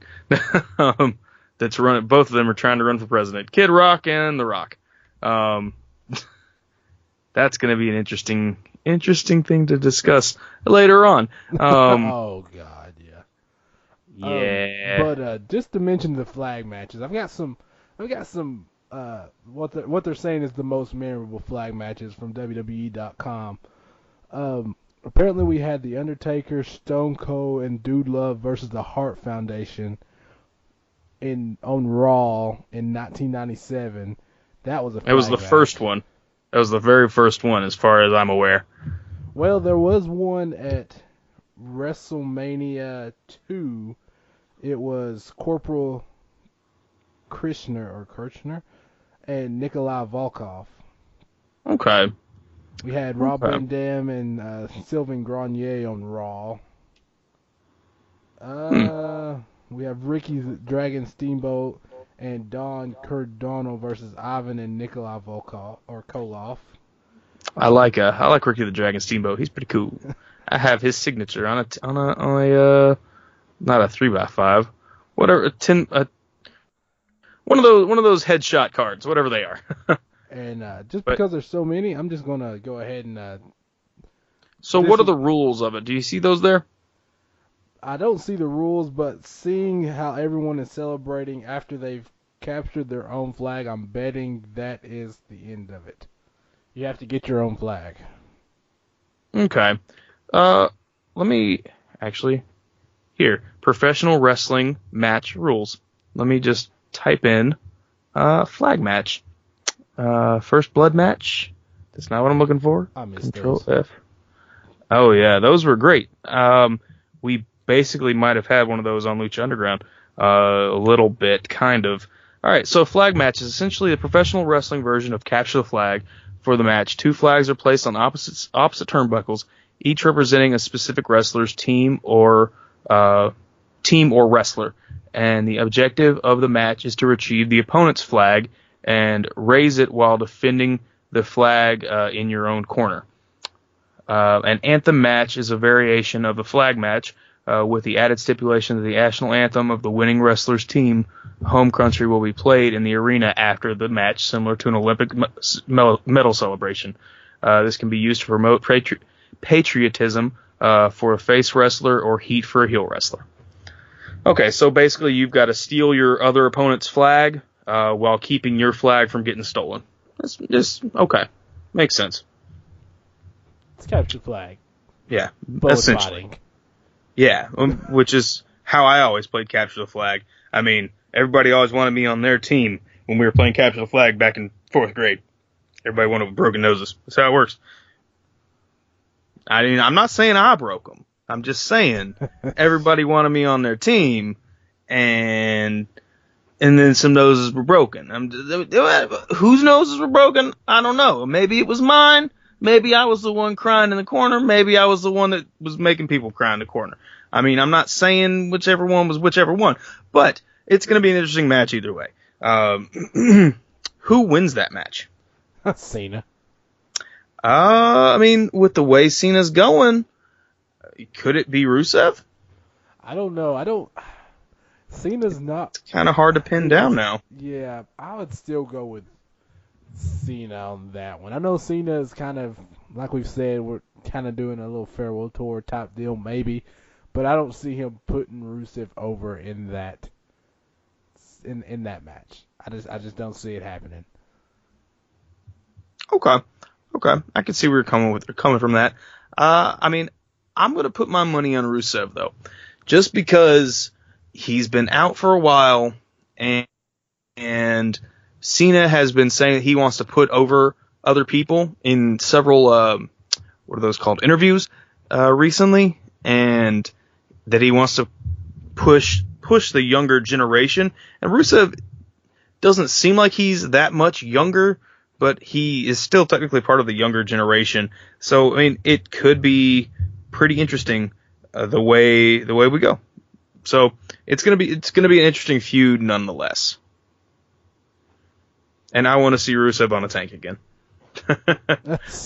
I mean, I would love to see Rusev flourish. I just don't see it happening in this match. Yeah, I mean, it's possible.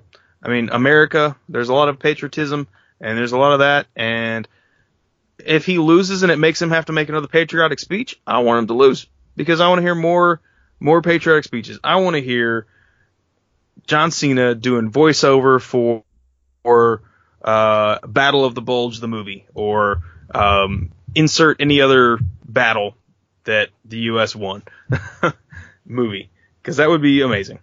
And anything that gets that happening is great. But speaking of people from outside the U.S., Ron Cloud, what's going on with Shinsuke Nakamura? Shinsuke Nakamura is getting into a pretty little heated feud with Baron Corbin. You know? Sayonara Nakamura. That was the goofiest thing I've ever heard. It was the way Baron Corbin says Sayonara. Sound like a really, when you meet some random old person who's never heard of the country Japan. It was just like, Sayonara. Sounds like he should be on King of the Hill. You know, we've come to the conclusion that Baron Corbin probably just shouldn't talk. It would make things a lot better, because that line did not help his case for good mic skills. Nope. But I mean, I probably could have delivered it pretty well. Sayonara Nakamura. I'm just But saying, I also took a few years of Japanese, so that's not. I only know like 3 words though. It's still more than Baron Corbin. Yes.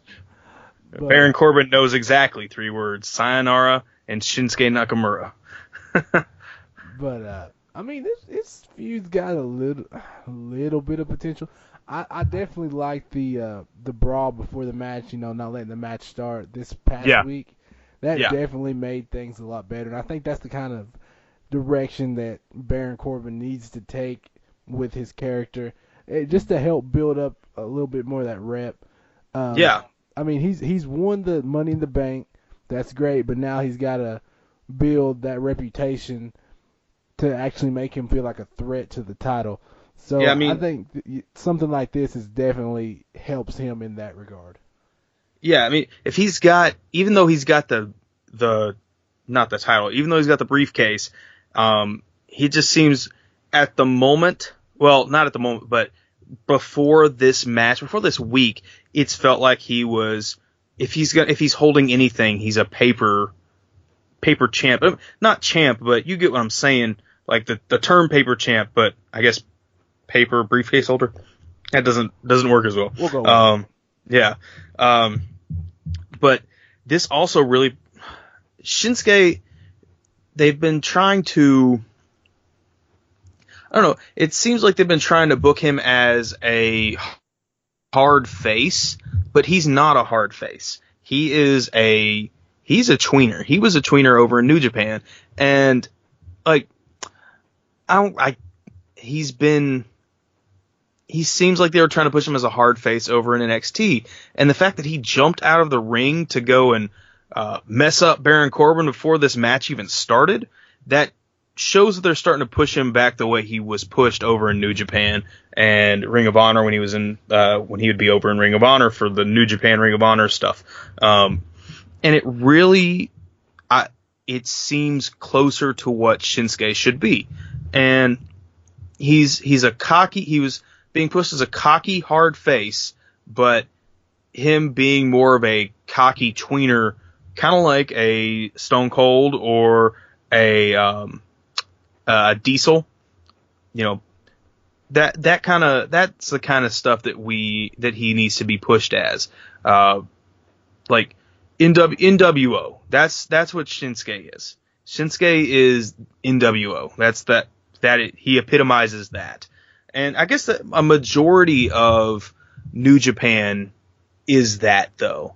And they're kind of starting to push everybody that's from Japan on their roster in that direction, which seems closer to their character that they've always had. And I don't have a problem with that.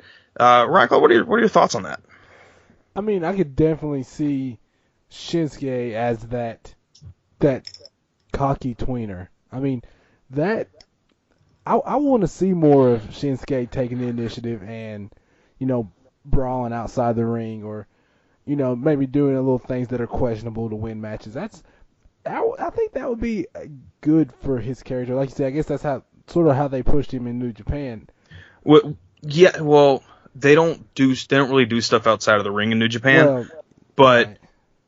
the kind of stuff that they pushed him as a cocky tweener over there. But with the cocky tweener over there wouldn't get out of the ring.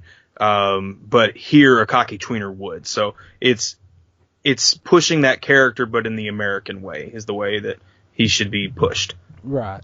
And I guess with the hard face personas that they were pushing, to me it's all about capitalizing with, the coal was hot, or whatever the saying is.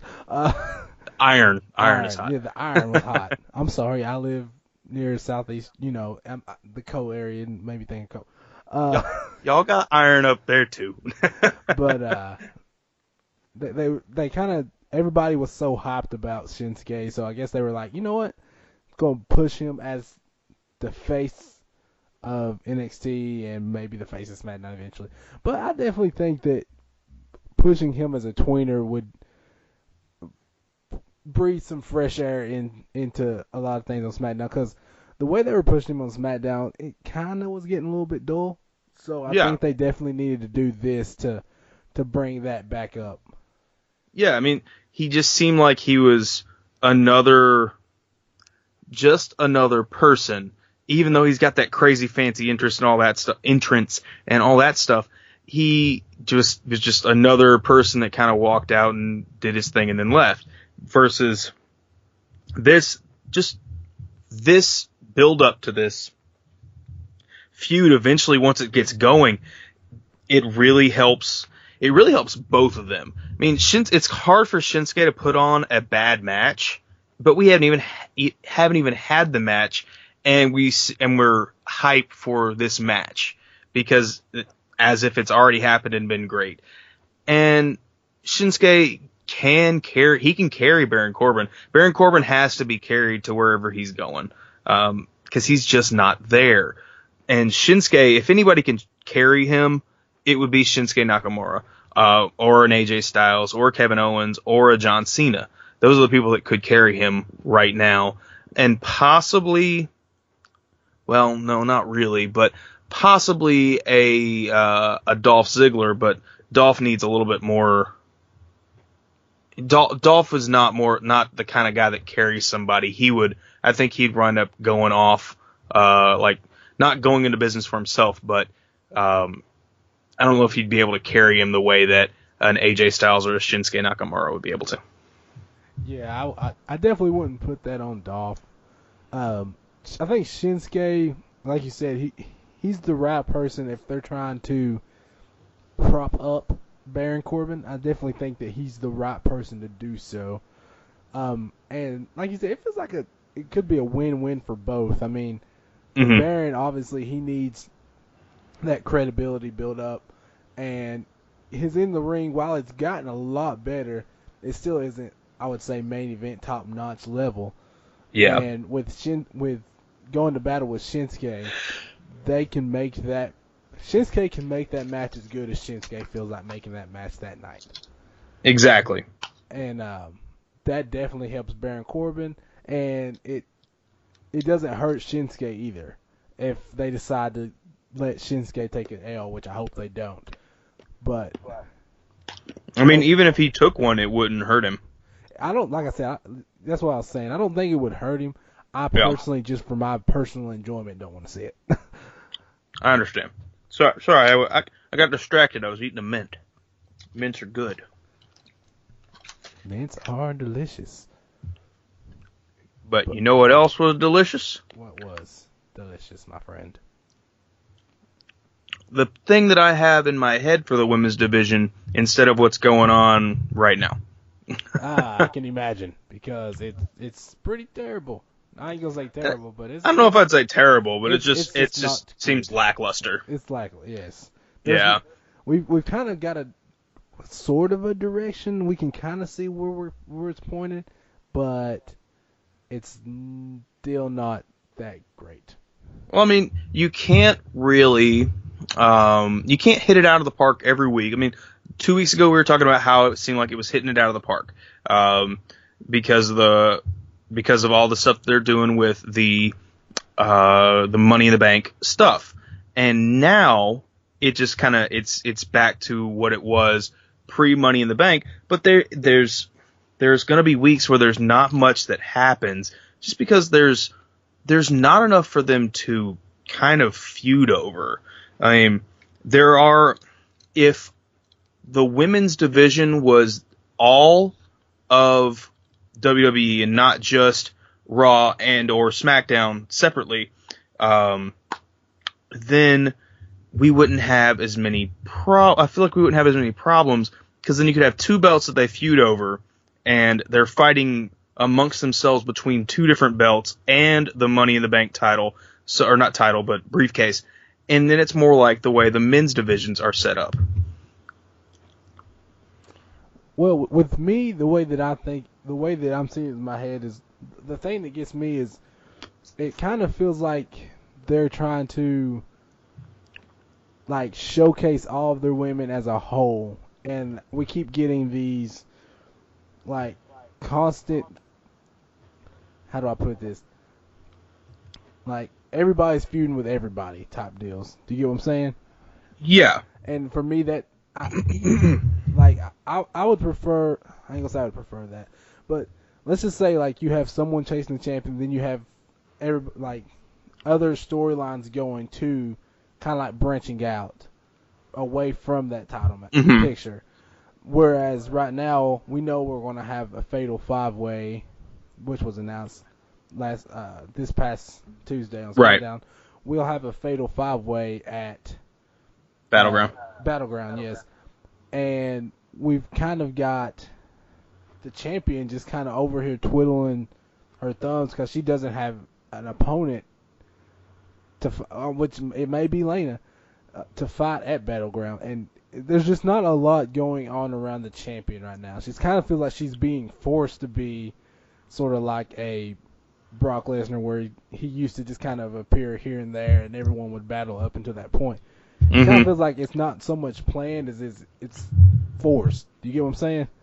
I get what you're saying. I think that they did so many modifications to the belt for her to hold it that they just want her to like be there and show up and show it off. What do you think about the new belt? It's a nice belt. I really like all the lights. It is very cool. I want that belt specifically. I would wear that, like, I like to go to my raves, listen to my Skrillex, listen to my Zed, listen to my Searle, all that stuff, and I would wear that belt to the thing. I don't care if it's a women's belt. I would be like, check out all my lights. It would be amazing. And I would be sitting there gloving with my belt on, and everybody would be like, oh my God, look at that guy. That's amazing. And I enjoy that. So that's WWE. If you're listening, send me a belt. It's cool. I want the one with all the lights in it.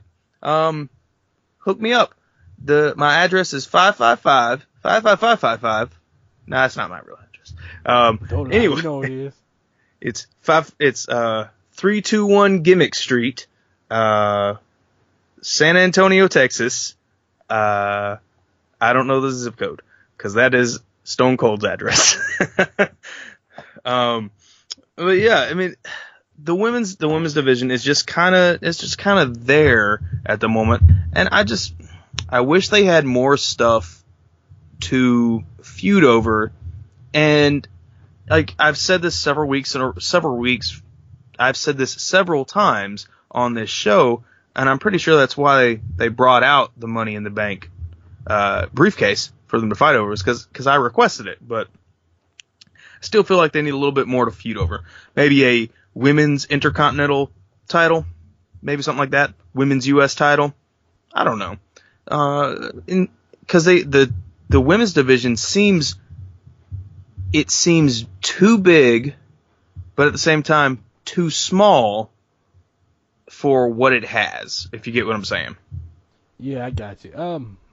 Those are my sentiments exactly, or also, and I feel like for, let's say, Smackdown, there's so much talent, and there's just not enough time to go around to display it, which is what's causing us to have these issues that we are having now. Yeah, I mean, does a women's only show, does that solve that in your head? No, I don't think it does. I don't think it does either. That's what they do on Ring of Honor, and I don't really like it. I'd rather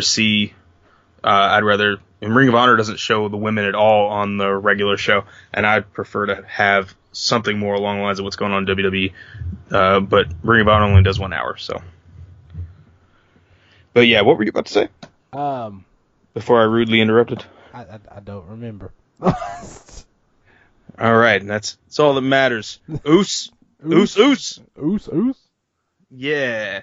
Speaking of being rudely interrupted, the New Day and the Usos were rudely interrupted when the Usos decided they wanted to say that that Kofi Kingston was a fake Macon. Ryan Cloud, how do you feel about these fake Macons? Well, I mean, we just keep hearing about these fake Macons. I mean, I honestly, Kofi Kingston just keeps, it's bullying is what it is. It's bullying. They're not being a star. Kofi Kingston is being bullied. Yeah, I mean, he came clean about that. He's like, my grandma was from Jamaica, and I just wanted to honor my grandma by being Jamaican, and I didn't mean to offend anybody, but I'm sorry if I did. And Usos were like, well, we're real Samoans, so we want to beat you up. And then they decided to beat him up. And yeah, so how do you feel about this whole rap battle? How do you feel about this feud? This feud is actually turning into a really fun feud. I was kind of surprised with it. And the rap battle, I think that's something that it worked that time. Like, it's not going to work every time. Like, we don't need to constantly be seeing it. But for that moment, it worked. And I find it funny that the WWE decided to edit out some of the things that were said. Because I actually had to go, like, on Hulu. Oh yeah, you watched the Hulu one. Yeah. Yeah, I'm sure you missed some stuff. Yeah. So I had to go back and watch the full uncut version on YouTube, and that's when I finally got to hear the pretty hardcore Xavier Woods burn. Yeah. I was like, oh my God. And then then I looked around to see if Paige heard it, and then she wasn't there. And I was like, oh, that's right. She lives with Alberto Del Rio and not with me. I wanted to see her reaction. Is what I'm trying to get at. Like, I could see like the people in the back when that line was said was like, should have had a dump button. Should have had a dump button. Should have had a dump button. Should have just went straight to commercial. I mean, they do that during the women's matches though, so they can't do that during a men's thing apparently. I wish they'd stop doing that during the women's match. That's what they did. That they went to the commercial midway through that women's match. That was annoying. Yeah, it's like TNA levels of annoying. But that rap battle was pretty awesome. And then I believe was it Xavier Woods? It was Xavier Woods that came back with the line about Roman Reigns. That was nice. Yeah, about them their cousin being poopy. Yeah, that's true. That's true. And then Xavier Woods defeated Jey Uso. So we're good. Hopefully this leads to a really interesting match coming up. And I mean, overall, for the tag division in SmackDown, where are we going with this? How do you feel about it? I think, I don't know. My gut's telling me that they may try to go with the New Day getting the titles for a brief stint, not as long as they had it on Raw. But I don't know. I mean, right now we've got the Usos and we've got New Day at the top of the tag team division. Then you have Breezango, who they are the top of the tag team division, sir. Truth. You got Breezango, who's not. They're not really chasing the titles. They're just off to the side being awesome. They do not need to chase the title. The sexy fashion Rangers featuring Chuck Norris are the best thing that has ever happened to SmackDown. It really was. It really was. Like these fashion files are just ridiculous and awesome and ridiculously awesome. I wish Chuck Norris had been there with some buttless chaps hanging out with the sexy fashion Rangers. That was amazing. I just want to say, I'm enjoying. I don't like the Usos gimmick where they're like the Wild Samoans Part 2 or whatever. I wish it was a little different. I'm sure they could get it over more if it was not exactly what it is. But these three teams right here, just together, this is gold where we're at right now. Oh yeah, absolutely. And I mean, outside of these three teams, there's really nothing left. I'm pretty sure we may have seen a foreshadowing of what's going to happen with American Alpha. I do believe that. With oh my god, I can't remember his name. Not Jason Jordan, but the other Gable. guy. Yeah, Chad Gable. Chad Gable. Yeah. Putting on a pretty good match. I can't remember if it was this past week or the week before. 2 weeks ago. 2 weeks ago. Yeah. Put on a pretty good singles match and singles performance, and for the open title, the U.S. title open challenge. Yeah, against Kevin Owens. Against Kevin Owens, yeah. I mean, he put on a pretty good showing, and I think he has all the tools to be a smaller version, but a Kurt Angle-esque singles competitor. Mm-hmm. Yeah. And we didn't see Jason Jordan at all this past week, but we did see Chad Gable. He was just in the locker room, but we didn't see Jason Jordan at all. But we saw Chad Gable in the locker room with Sami Zayn. So I don't know exactly what that means. I mean, they could have both been there, but the fact that we only saw one of them, I don't know if that speaks any volumes or if maybe I'm reading into it too much. And Ron Cloud, you're welcome to interpret that, but I mean, I don't know where we're going with that. I honestly think we're headed for a breakup there. I think they took a shot, brought American Alpha up a little bit earlier than what they probably wanted to, because they were such a hit in NXT at the time, and they didn't want them to lose any of that luster. Yeah. They brought them over. The main roster crowd hasn't taken to them as much, and then unfortunately they just kind of fell into the mix with everybody else, and they kind of got forgot about. I mean, we've always heard people talk about how Chad Gable kind of was the, as far as from a technical standpoint and a personality standpoint, he was the kind of the face of American Alpha. So it wouldn't surprise me if they kind of nudge him toward a singles push. But I'm really interested to see what's going to happen to Jason Jordan, because I actually thought that Jason Jordan was pretty good too. I think Jason Jordan might be better in the ring, but Chad Gable is better on the mic.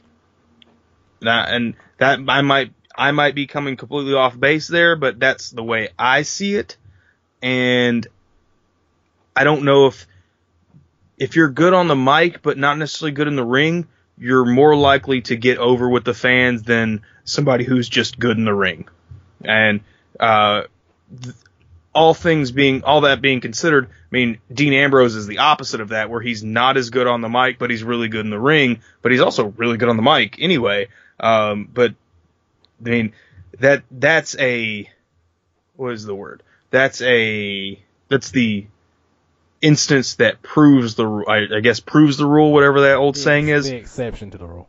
Yeah, he's the exception to the rule. But most of the time, it's usually you have to be better on the mic than you are in the ring. And if you're really good in the ring too, then all the better. But that's probably the problem that Jason Jordan has. Yeah, I mean, don't get me wrong. Chad Gable's got, I mean, he's, from a technical standpoint, I mean, with his suplexes, he's got a lot of in his arsenal. I feel like he's got a lot more in his arsenal than Jason Jordan does, where he mainly comes in and he runs through people. Oh yeah, I mean, they were both like Olympic stars. Yeah. So I mean, they've got the chops, but they just don't really. Gable's just better on the mic. Right. And I mean, so they're both great, and just Jason Jordan would need somebody who can talk. Yeah. And it's one of those things. Maybe with all this stuff that's going on with Kurt Angle getting these secret text messages about somebody going to leak something to the press, maybe that leads to Kurt Angle being let go as the GM of Raw, and then, I mean, he's been signed to a year contract, so they'll have to put him somewhere, even if he has to leave Raw. Maybe that's what they do to get American Alpha over. That would be a smart move on their part. Mm-hmm. But I think so. But I don't know. There's been some rumors or some speculation as to what Kurt Angle has to. What's been going on with Kurt Angle? We don't know. We don't know. Yeah.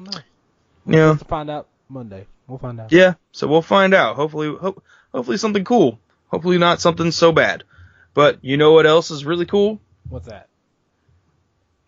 There is this couple. They are probably the it couple. We're not talking about the Miz and Maurice. We're talking about the real it couple. The original First Lady of Wrestling. We're talking about Maria Kanellis and Mike Kanellis. It just doesn't roll off the tongue very well.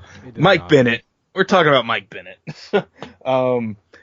So the reason why we saw Gable in this week was because Maria Kanellis came looking for Sami Zayn, and Chad Gable was like, he's not here right now. I can take a message. I mean, he wasn't there for anything. He just happened to be there, is what it seemed like. And so Sami Zayn went and found Maria Kanellis and Mike Bennett, and Sami Zayn was like, what's this guy doing here? He doesn't even fight. What is all this? And Maria Kanellis slapped him, and then Mike Bennett grabbed a vase and smashed it over Sami Zayn's head. I mean, we've been seeing what's kind of probably going to be billed to a Sami Zayn, Maria Kanellis, and now Mike Kanellis feud, but I hope this actually leads to something crazy, because, man, Mike Bennett Kanellis, the way Maria Kanellis' name is on Twitter is Maria Kanellis Bennett, so I'm going to call him Mike Kanellis Bennett. The way he is in the ring is just great. I've missed seeing him in the ring. I've missed all of that. And if I couldn't think of a better person for him to feud with than Sami Zayn right now. Yeah, I mean, this definitely is a good feud to help introduce this power couple to the WWE universe. I mean, we've already seen, Maria and whatnot, but a reintroduction of sorts. And for Sami, I honestly think that Sami's going to be used to put over Mike Kanellis. Yeah, I mean, he's so, both of them are so great in the ring, but they're about the same. They kind of work the same style, and he's a really good he would be a really good foil if he is the same character that he was over in TNA.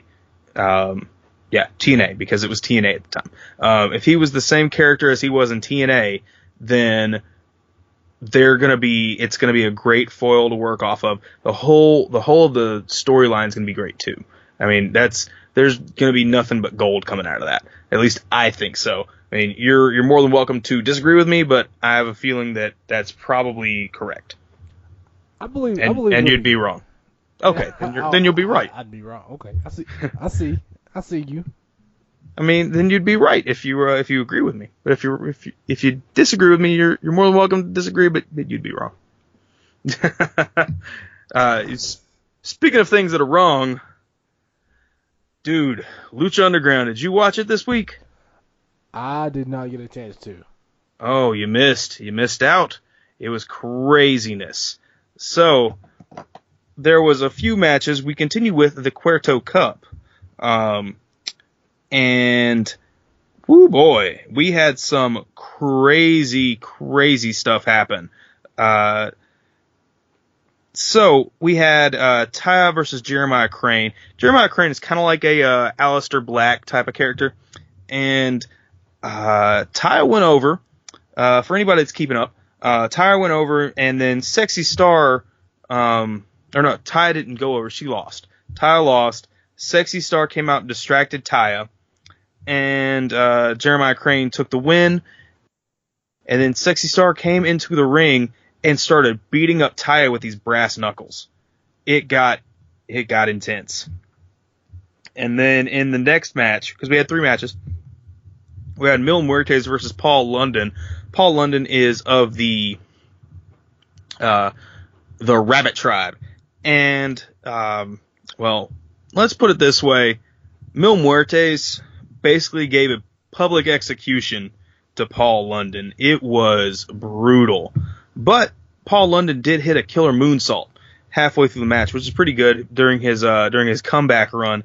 And then Mil Muertes basically just continued to maul him. And that was done. It was a pretty brutal match. And then you want to talk about the most brutal match. We had Marty the Moth Martinez versus Phoenix. And Marty the Moth pretty much put boots to butts on Phoenix. He tore his mask. He was trying to tear the mask off.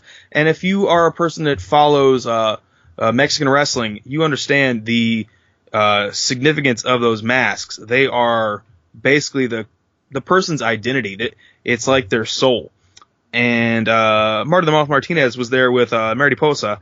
Mariposa is Melissa the cheerleader, for anybody who used to watch WWE in the 90s and then TNA in the mid-2000s. But she was out there trying to help Marty the Moth Martinez. She brought a lunchbox that had the Moth written on it is a little old metal lunchbox. Like people used to have in the, I guess they're popular now again, but they were like popular in the 70s. And she tried to hit Phoenix with it, and Melissa Santos. Something is going on between Melissa Santos and Phoenix. Kind of the way something is going on with Dean Ambrose and what's her name? Renee Young, yeah. Or what's going on with Bray Wyatt and JoJo, or what's going on, or what was going on with Cody Rhodes and Brandy Rhodes. So something's going on between Phoenix and Melissa Santos. So Melissa Santos stopped Mariposa from hitting him with it, and then Phoenix takes the win. But Mariposa is able to throw the lunchbox into the ring after the match is over, and Marty the Moth Martinez grabs the lunchbox and hits Phoenix over the head with it, and then proceeds to open the open the lunchbox, take out a fork, and go all butcher on him, and Abdullah the Butcher, that's what I'm talking about, go all Abdullah the Butcher on him, and stab Phoenix in the face with this fork, cutting him open. It's brutal. It is a brutal episode of Lucha Underground to watch. Oh boy, it was messy, and I don't know. It was one of those things that's like, if you've got a weak constitution, you should probably not watch this week's episode of Lucha Underground. But Ron Cloud, I think if you're going to watch anything this week, you should probably go check out this week's episode of Lucha Underground. But make sure everybody else is in bed, and you have and you don't have such a weak constitution. So I think you should be fine. I'll be good. Okay. Did you also check out NXT this week? I did not. Give a chance to. Really? Yes. It's great. Okay. So and uncommon. So about a month ago, we talked about possible NXT, new people at NXT who've been headhunted from Ring of Honor. We talked about it possibly being a Adam Cole, and we talked about possibly seeing a Dalton Castle because both their contracts were up. But then we also touched on who else could be brought over there. The team Redragon, we talked about them, and we didn't see the team Redragon, but we did see one member of it. We saw Bobby Fish. He showed up at NXT, and oh boy, it was a great match, but I kind of question why they would do what they did. But Bobby Fish showed up at NXT, and let's keep in mind, Bobby Fish is a former champion of both New Japan and Ring of Honor, and he's held titles all over the world. They put him against Aleister Black, and Aleister Black went over, hit him with a springboard into a black mass, and he took the win. How does this hurt? It was a great match though, but does it hurt Bobby Fish to have lost his first match in NXT? I don't think so. I think with it being against Aleister Black, I don't necessarily think that it will hurt him long term. I mean, it's probably not a good look to have him lose in his first match, but at least it was to someone that has some sort of credibility. You get what I'm saying? And it wasn't a squash, so I don't think it's going to hurt him that much. I think that from an introduction, it hurts more from an introduction standpoint than necessarily a full-blown, we're just going to job this guy out type thing, if you get what I'm saying. Yeah, I get what you're saying. He wasn't squashed. I feel like it hurts him a little bit for his first match to be a loss, but he has such clout in I guess, in the target demographic for NXT, that it doesn't necessarily hurt him like it would if they were to bring him up to the main roster and have him lose to, I don't know, Kurt Hawkins or somebody. Or just have him come in there and beat Kurt Hawkins. Because it doesn't really do anything. I mean, Bobby Fish he's main roster ready. But a lot of people over on NXT that they've brought in are main roster ready already anyway. Just like Galloway or McIntyre. I mean, Aleister Black, before he was Aleister Black, was, I would say, probably main roster ready also. But, I mean, at the same time, they need some people over on NXT because they did run themselves dry, jumping people, having people jump ship, like the Revival and American Alpha and Ty Dillinger and Shinsuke Nakamura. I mean, they've basically just opened the tap and let everybody go through, so they've got to refill. So I mean, I don't have a problem with him being on NXT. I just hope that his loss to Aleister Black isn't a bad omen. I mean, speaking of Aleister Black, omens.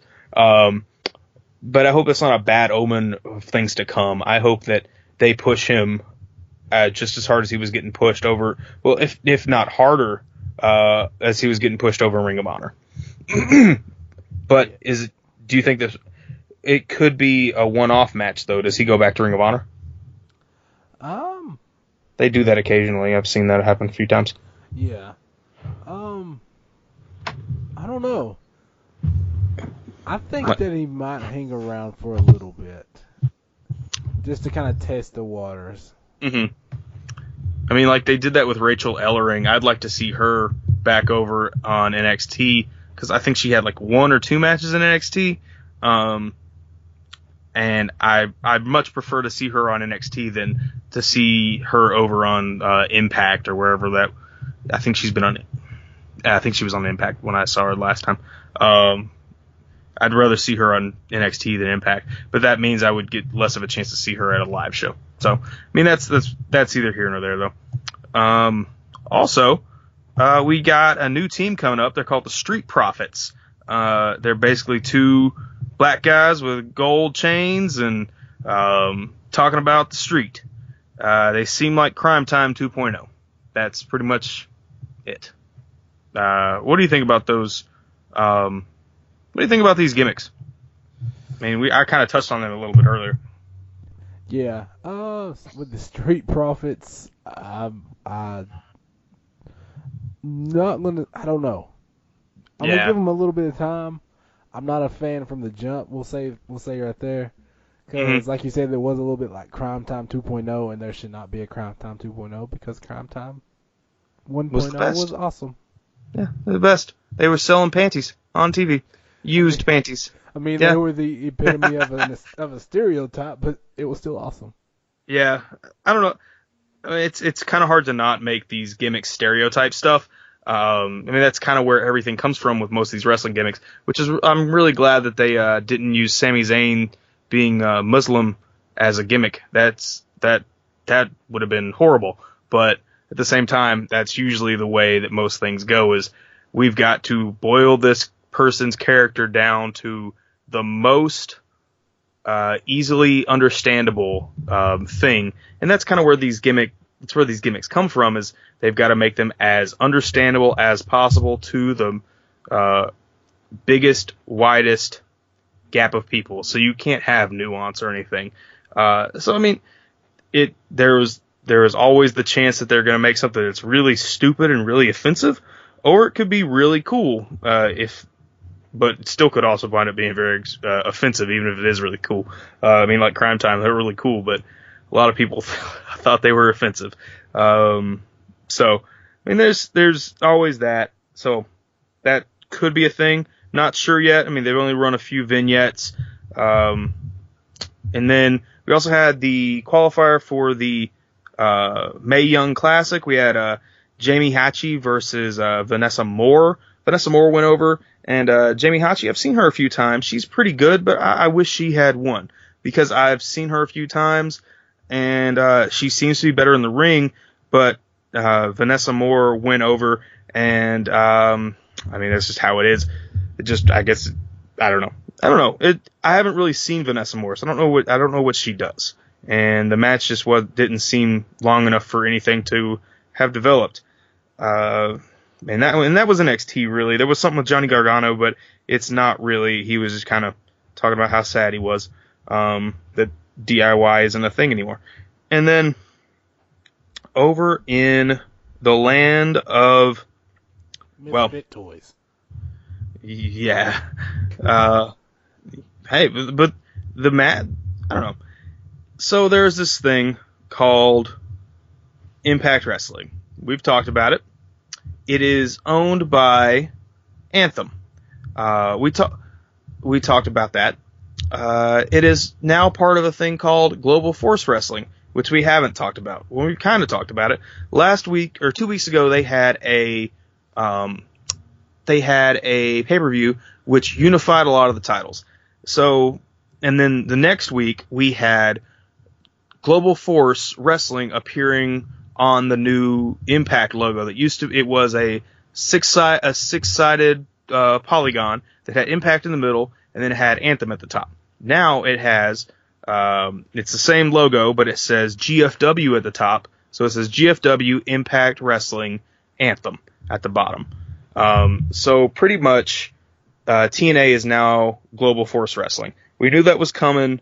We basically said that a few weeks ago, and then I asked Brian Cloud what he thought the title should stay as when he went over, and he said he thought the title should stay as the TNA title, and I said I have a feeling it's going to become the Impact title. Well, I'm not exactly sure what the title is because Alberto El Patron is carrying around both of the titles. I don't think he's decided which one they need to keep. And the women's title is now the GFW title. So I'm not sure exactly what is what. And I don't know if anybody else over there knows what is what either. Nope. It's probably true. It's a coin flip. They're just going to do a coin flip just to decide what title is it. Yep. So, but what's the other thing that's going on over there? Gail Kim has decided she is retiring. She made a speech about that, and it's going to be sad to see her go because she is one of the best women's wrestlers of all time, I would probably venture to say. I don't know how you feel about Gail Kim, but that's my feelings about Gail Kim. I agree. Definitely is in that category. I mean, just looking at her body of work, everywhere she's went, she's been successful. Mm-hmm. So, and I mean, she really made a mark and kind of paved the way over on TNA, which turned to Impact, which is now GFW. She definitely paved the way for success in that division over there, and really kind of felt like she was at the forefront of that. What was at the time really the first women's revolution before WWE decided to take that. Yeah. So yeah, I mean, definitely is going to be in that. I don't know what they're going to call it. I'm just going to say Hall of Fame. Well, she's already in the Hall of Fame. She's the first. Yeah, that is right. That is yeah. Right. She's the first woman to be inducted into the TNA Hall of Fame. We're still calling it the TNA Hall of Fame at the moment. I'm sure that's going to change in the next, week. But it is still technically the TNA Hall of Fame. But yeah, she was the first woman inducted into it, and she's gonna hit that dusty trail right off into the sunset. Speaking of sunsets, it seems to be the end of a Bobby Lashley Alberto El Patron feud, and the beginning of a Alberto El Patron LAX feud. Last week we saw LAX come to the aid of Alberto El Patron after the Patron Lashley match, where Patron retained the title because Lashley wanted his rematch clause. And LAX came to the aid of Patron and dragged him out and declared that Patron was the newest member of LAX. And I thought this was coming because a few weeks ago they tweeted out a photo of Hispanic Pride. It was LAX, Patron, and Loki all together, like hanging out. And then they came to his aid this past week, or 2 weeks ago, and they basically declared that he was part of it. And Alberto El Patron came out to the ring and decided that he was not part of LAX. He did not want to be part of this, and they tried to beat him into the gang, basically, type of thing. And Bobby Lashley came out and saved Alberto El Patron from LAX. So they had made a match for Patron and Lashley versus Santana and Ortiz. And we saw a great match. This is probably one of the best matches of the week, with Patron and Lashley versus Santana and Ortiz. And Lashley and Patron won. There was a weird thing, though. They cut to a commercial midway through the main event, and that really bothered me. What is this, a women's match on WWE? It just makes it seem like it's not as important if you cut to a commercial midway through a main event. I don't know. How do you feel about that? Yeah, you don't take a commercial break in the middle of your main event. Smackdown in the middle. You don't do it. You take the final commercial break before the main event happens. It's very common sense scheduling. Yeah, it was dumb. But we saw Patron and Lashley go over, and as you expect, LAX was at ringside, and LAX, Lashley left the ring, and Patron, he said, we might be really good at feuding, but we make one hell of a team. And as he said that, LAX all merged onto the ring and started beating down Patron, and Bobby Lashley just stood there and watched him get beat up and then left. So I don't know if we're going to see, I don't know what this is going to lead to. Maybe it's going to re-spark this feud between Patron and Lashley. Maybe Lashley's going to start feuding with LAX as well. There's enough people in LAX for everybody to feud with everybody. We got Homicide, we got Santana, we've got Ortiz, we've got the other guy, can't think his name, and then we got the girl, and I can't think of her name either. She follows me on Twitter. She's probably gonna unfollow me now since I said I can't remember her name. It's gonna be horrible. But yeah, so we have that going on, and then also, basically we've got a lot of fallout from the pay-per-view 2 weeks ago. Because Bobby Lashley fought Alberto El Patron. Alberto El Patron's family was at ringside. Bobby Lashley had the America's Top Team ring crew in his corner, and that included King Mo. Everybody knows King Mo. And it kind of broke down to Lashley and Patron's corners getting into a fight with each other. And that's why LAX came out to help Patron, was because they were beating up one of the legends of the industry. Alberto El Patron's dad, I think he's in the Hall of Fame for several different promotions, including AAA and possibly CMLL or Crash. I'm not sure. But I'm pretty sure he's in this. He's one of the better, most well-known Mexican wrestlers in the world. And LAX, by being Hispanic, they call him the part of the family, all that stuff. So that was what was going on here. And then we also have we had several different things happen. The X Division title was defended, and Sanjay Dutt, he kept the title. And then last week, Trevor Lee came out and stole the title off the ring apron. And this week, Trevor Lee defended the title against some jobber, and Sanjay Dutt tried to get the title back and was dragged out by security. So I don't know why it seems like their higher ups are acting like Trevor Lee is the legitimate holder of the belt. So I don't know.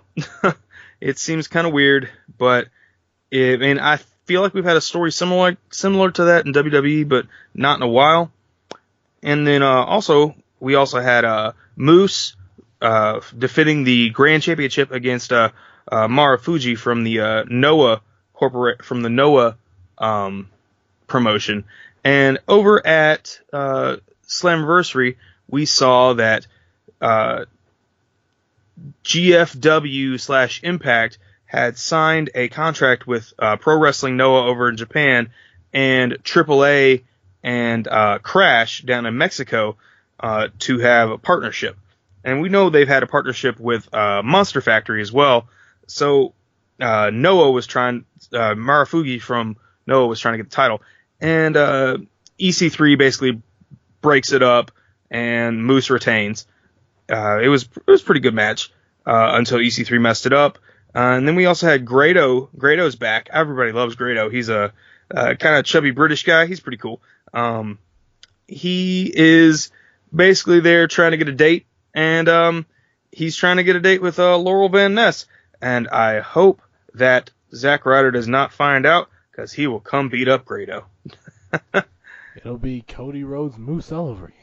Yeah, except it'll be between two different, completely different worlds. But yeah, I mean that was TNA or not TNA, GFW. No, Impact. It was Impact. That was pretty much what Impact was. It was a good show overall. But I would probably go and check out my match of the week is probably going to be either the I don't know. There's been there's so many good matches this week. I want to go with the tag match, Lashley and Patron, but I also would like to go with the match between Marty the Marth Martinez and Phoenix. But there were so many. Redcloud, what do you think is the match of the week? You know, I'm going to go with and I had to think about this because I was on the fence, but I'm going to go with the 30-minute Iron Man match at Great Balls of Fire between the Hardys and Shame Sorrow. Good choice. I like that one too. That was the other one I was thinking about going with. But yeah, those are probably what do you think we should be watching out for this coming week?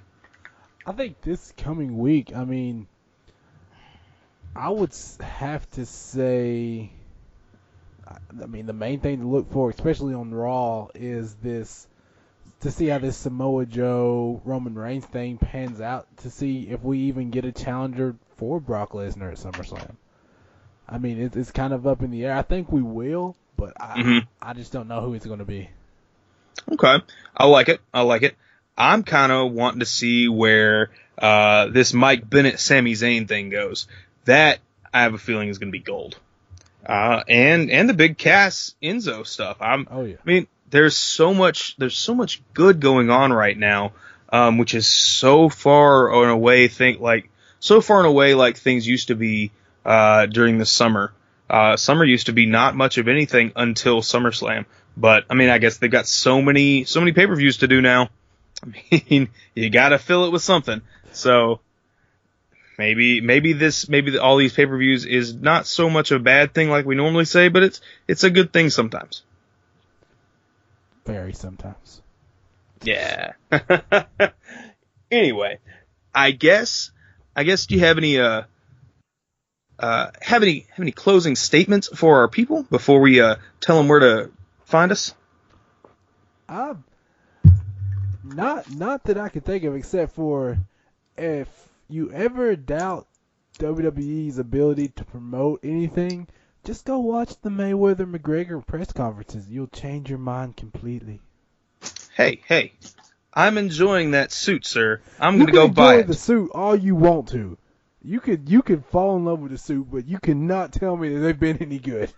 Ryan Cloud sounds angry. Ryan Cloud is angry. The presents, they're charging $99 for that pay-per-view for essentially amateur went up fighter. $9. Huh? I said it went up $9. Last time I heard it was $90. Nope, $99. Oh golly.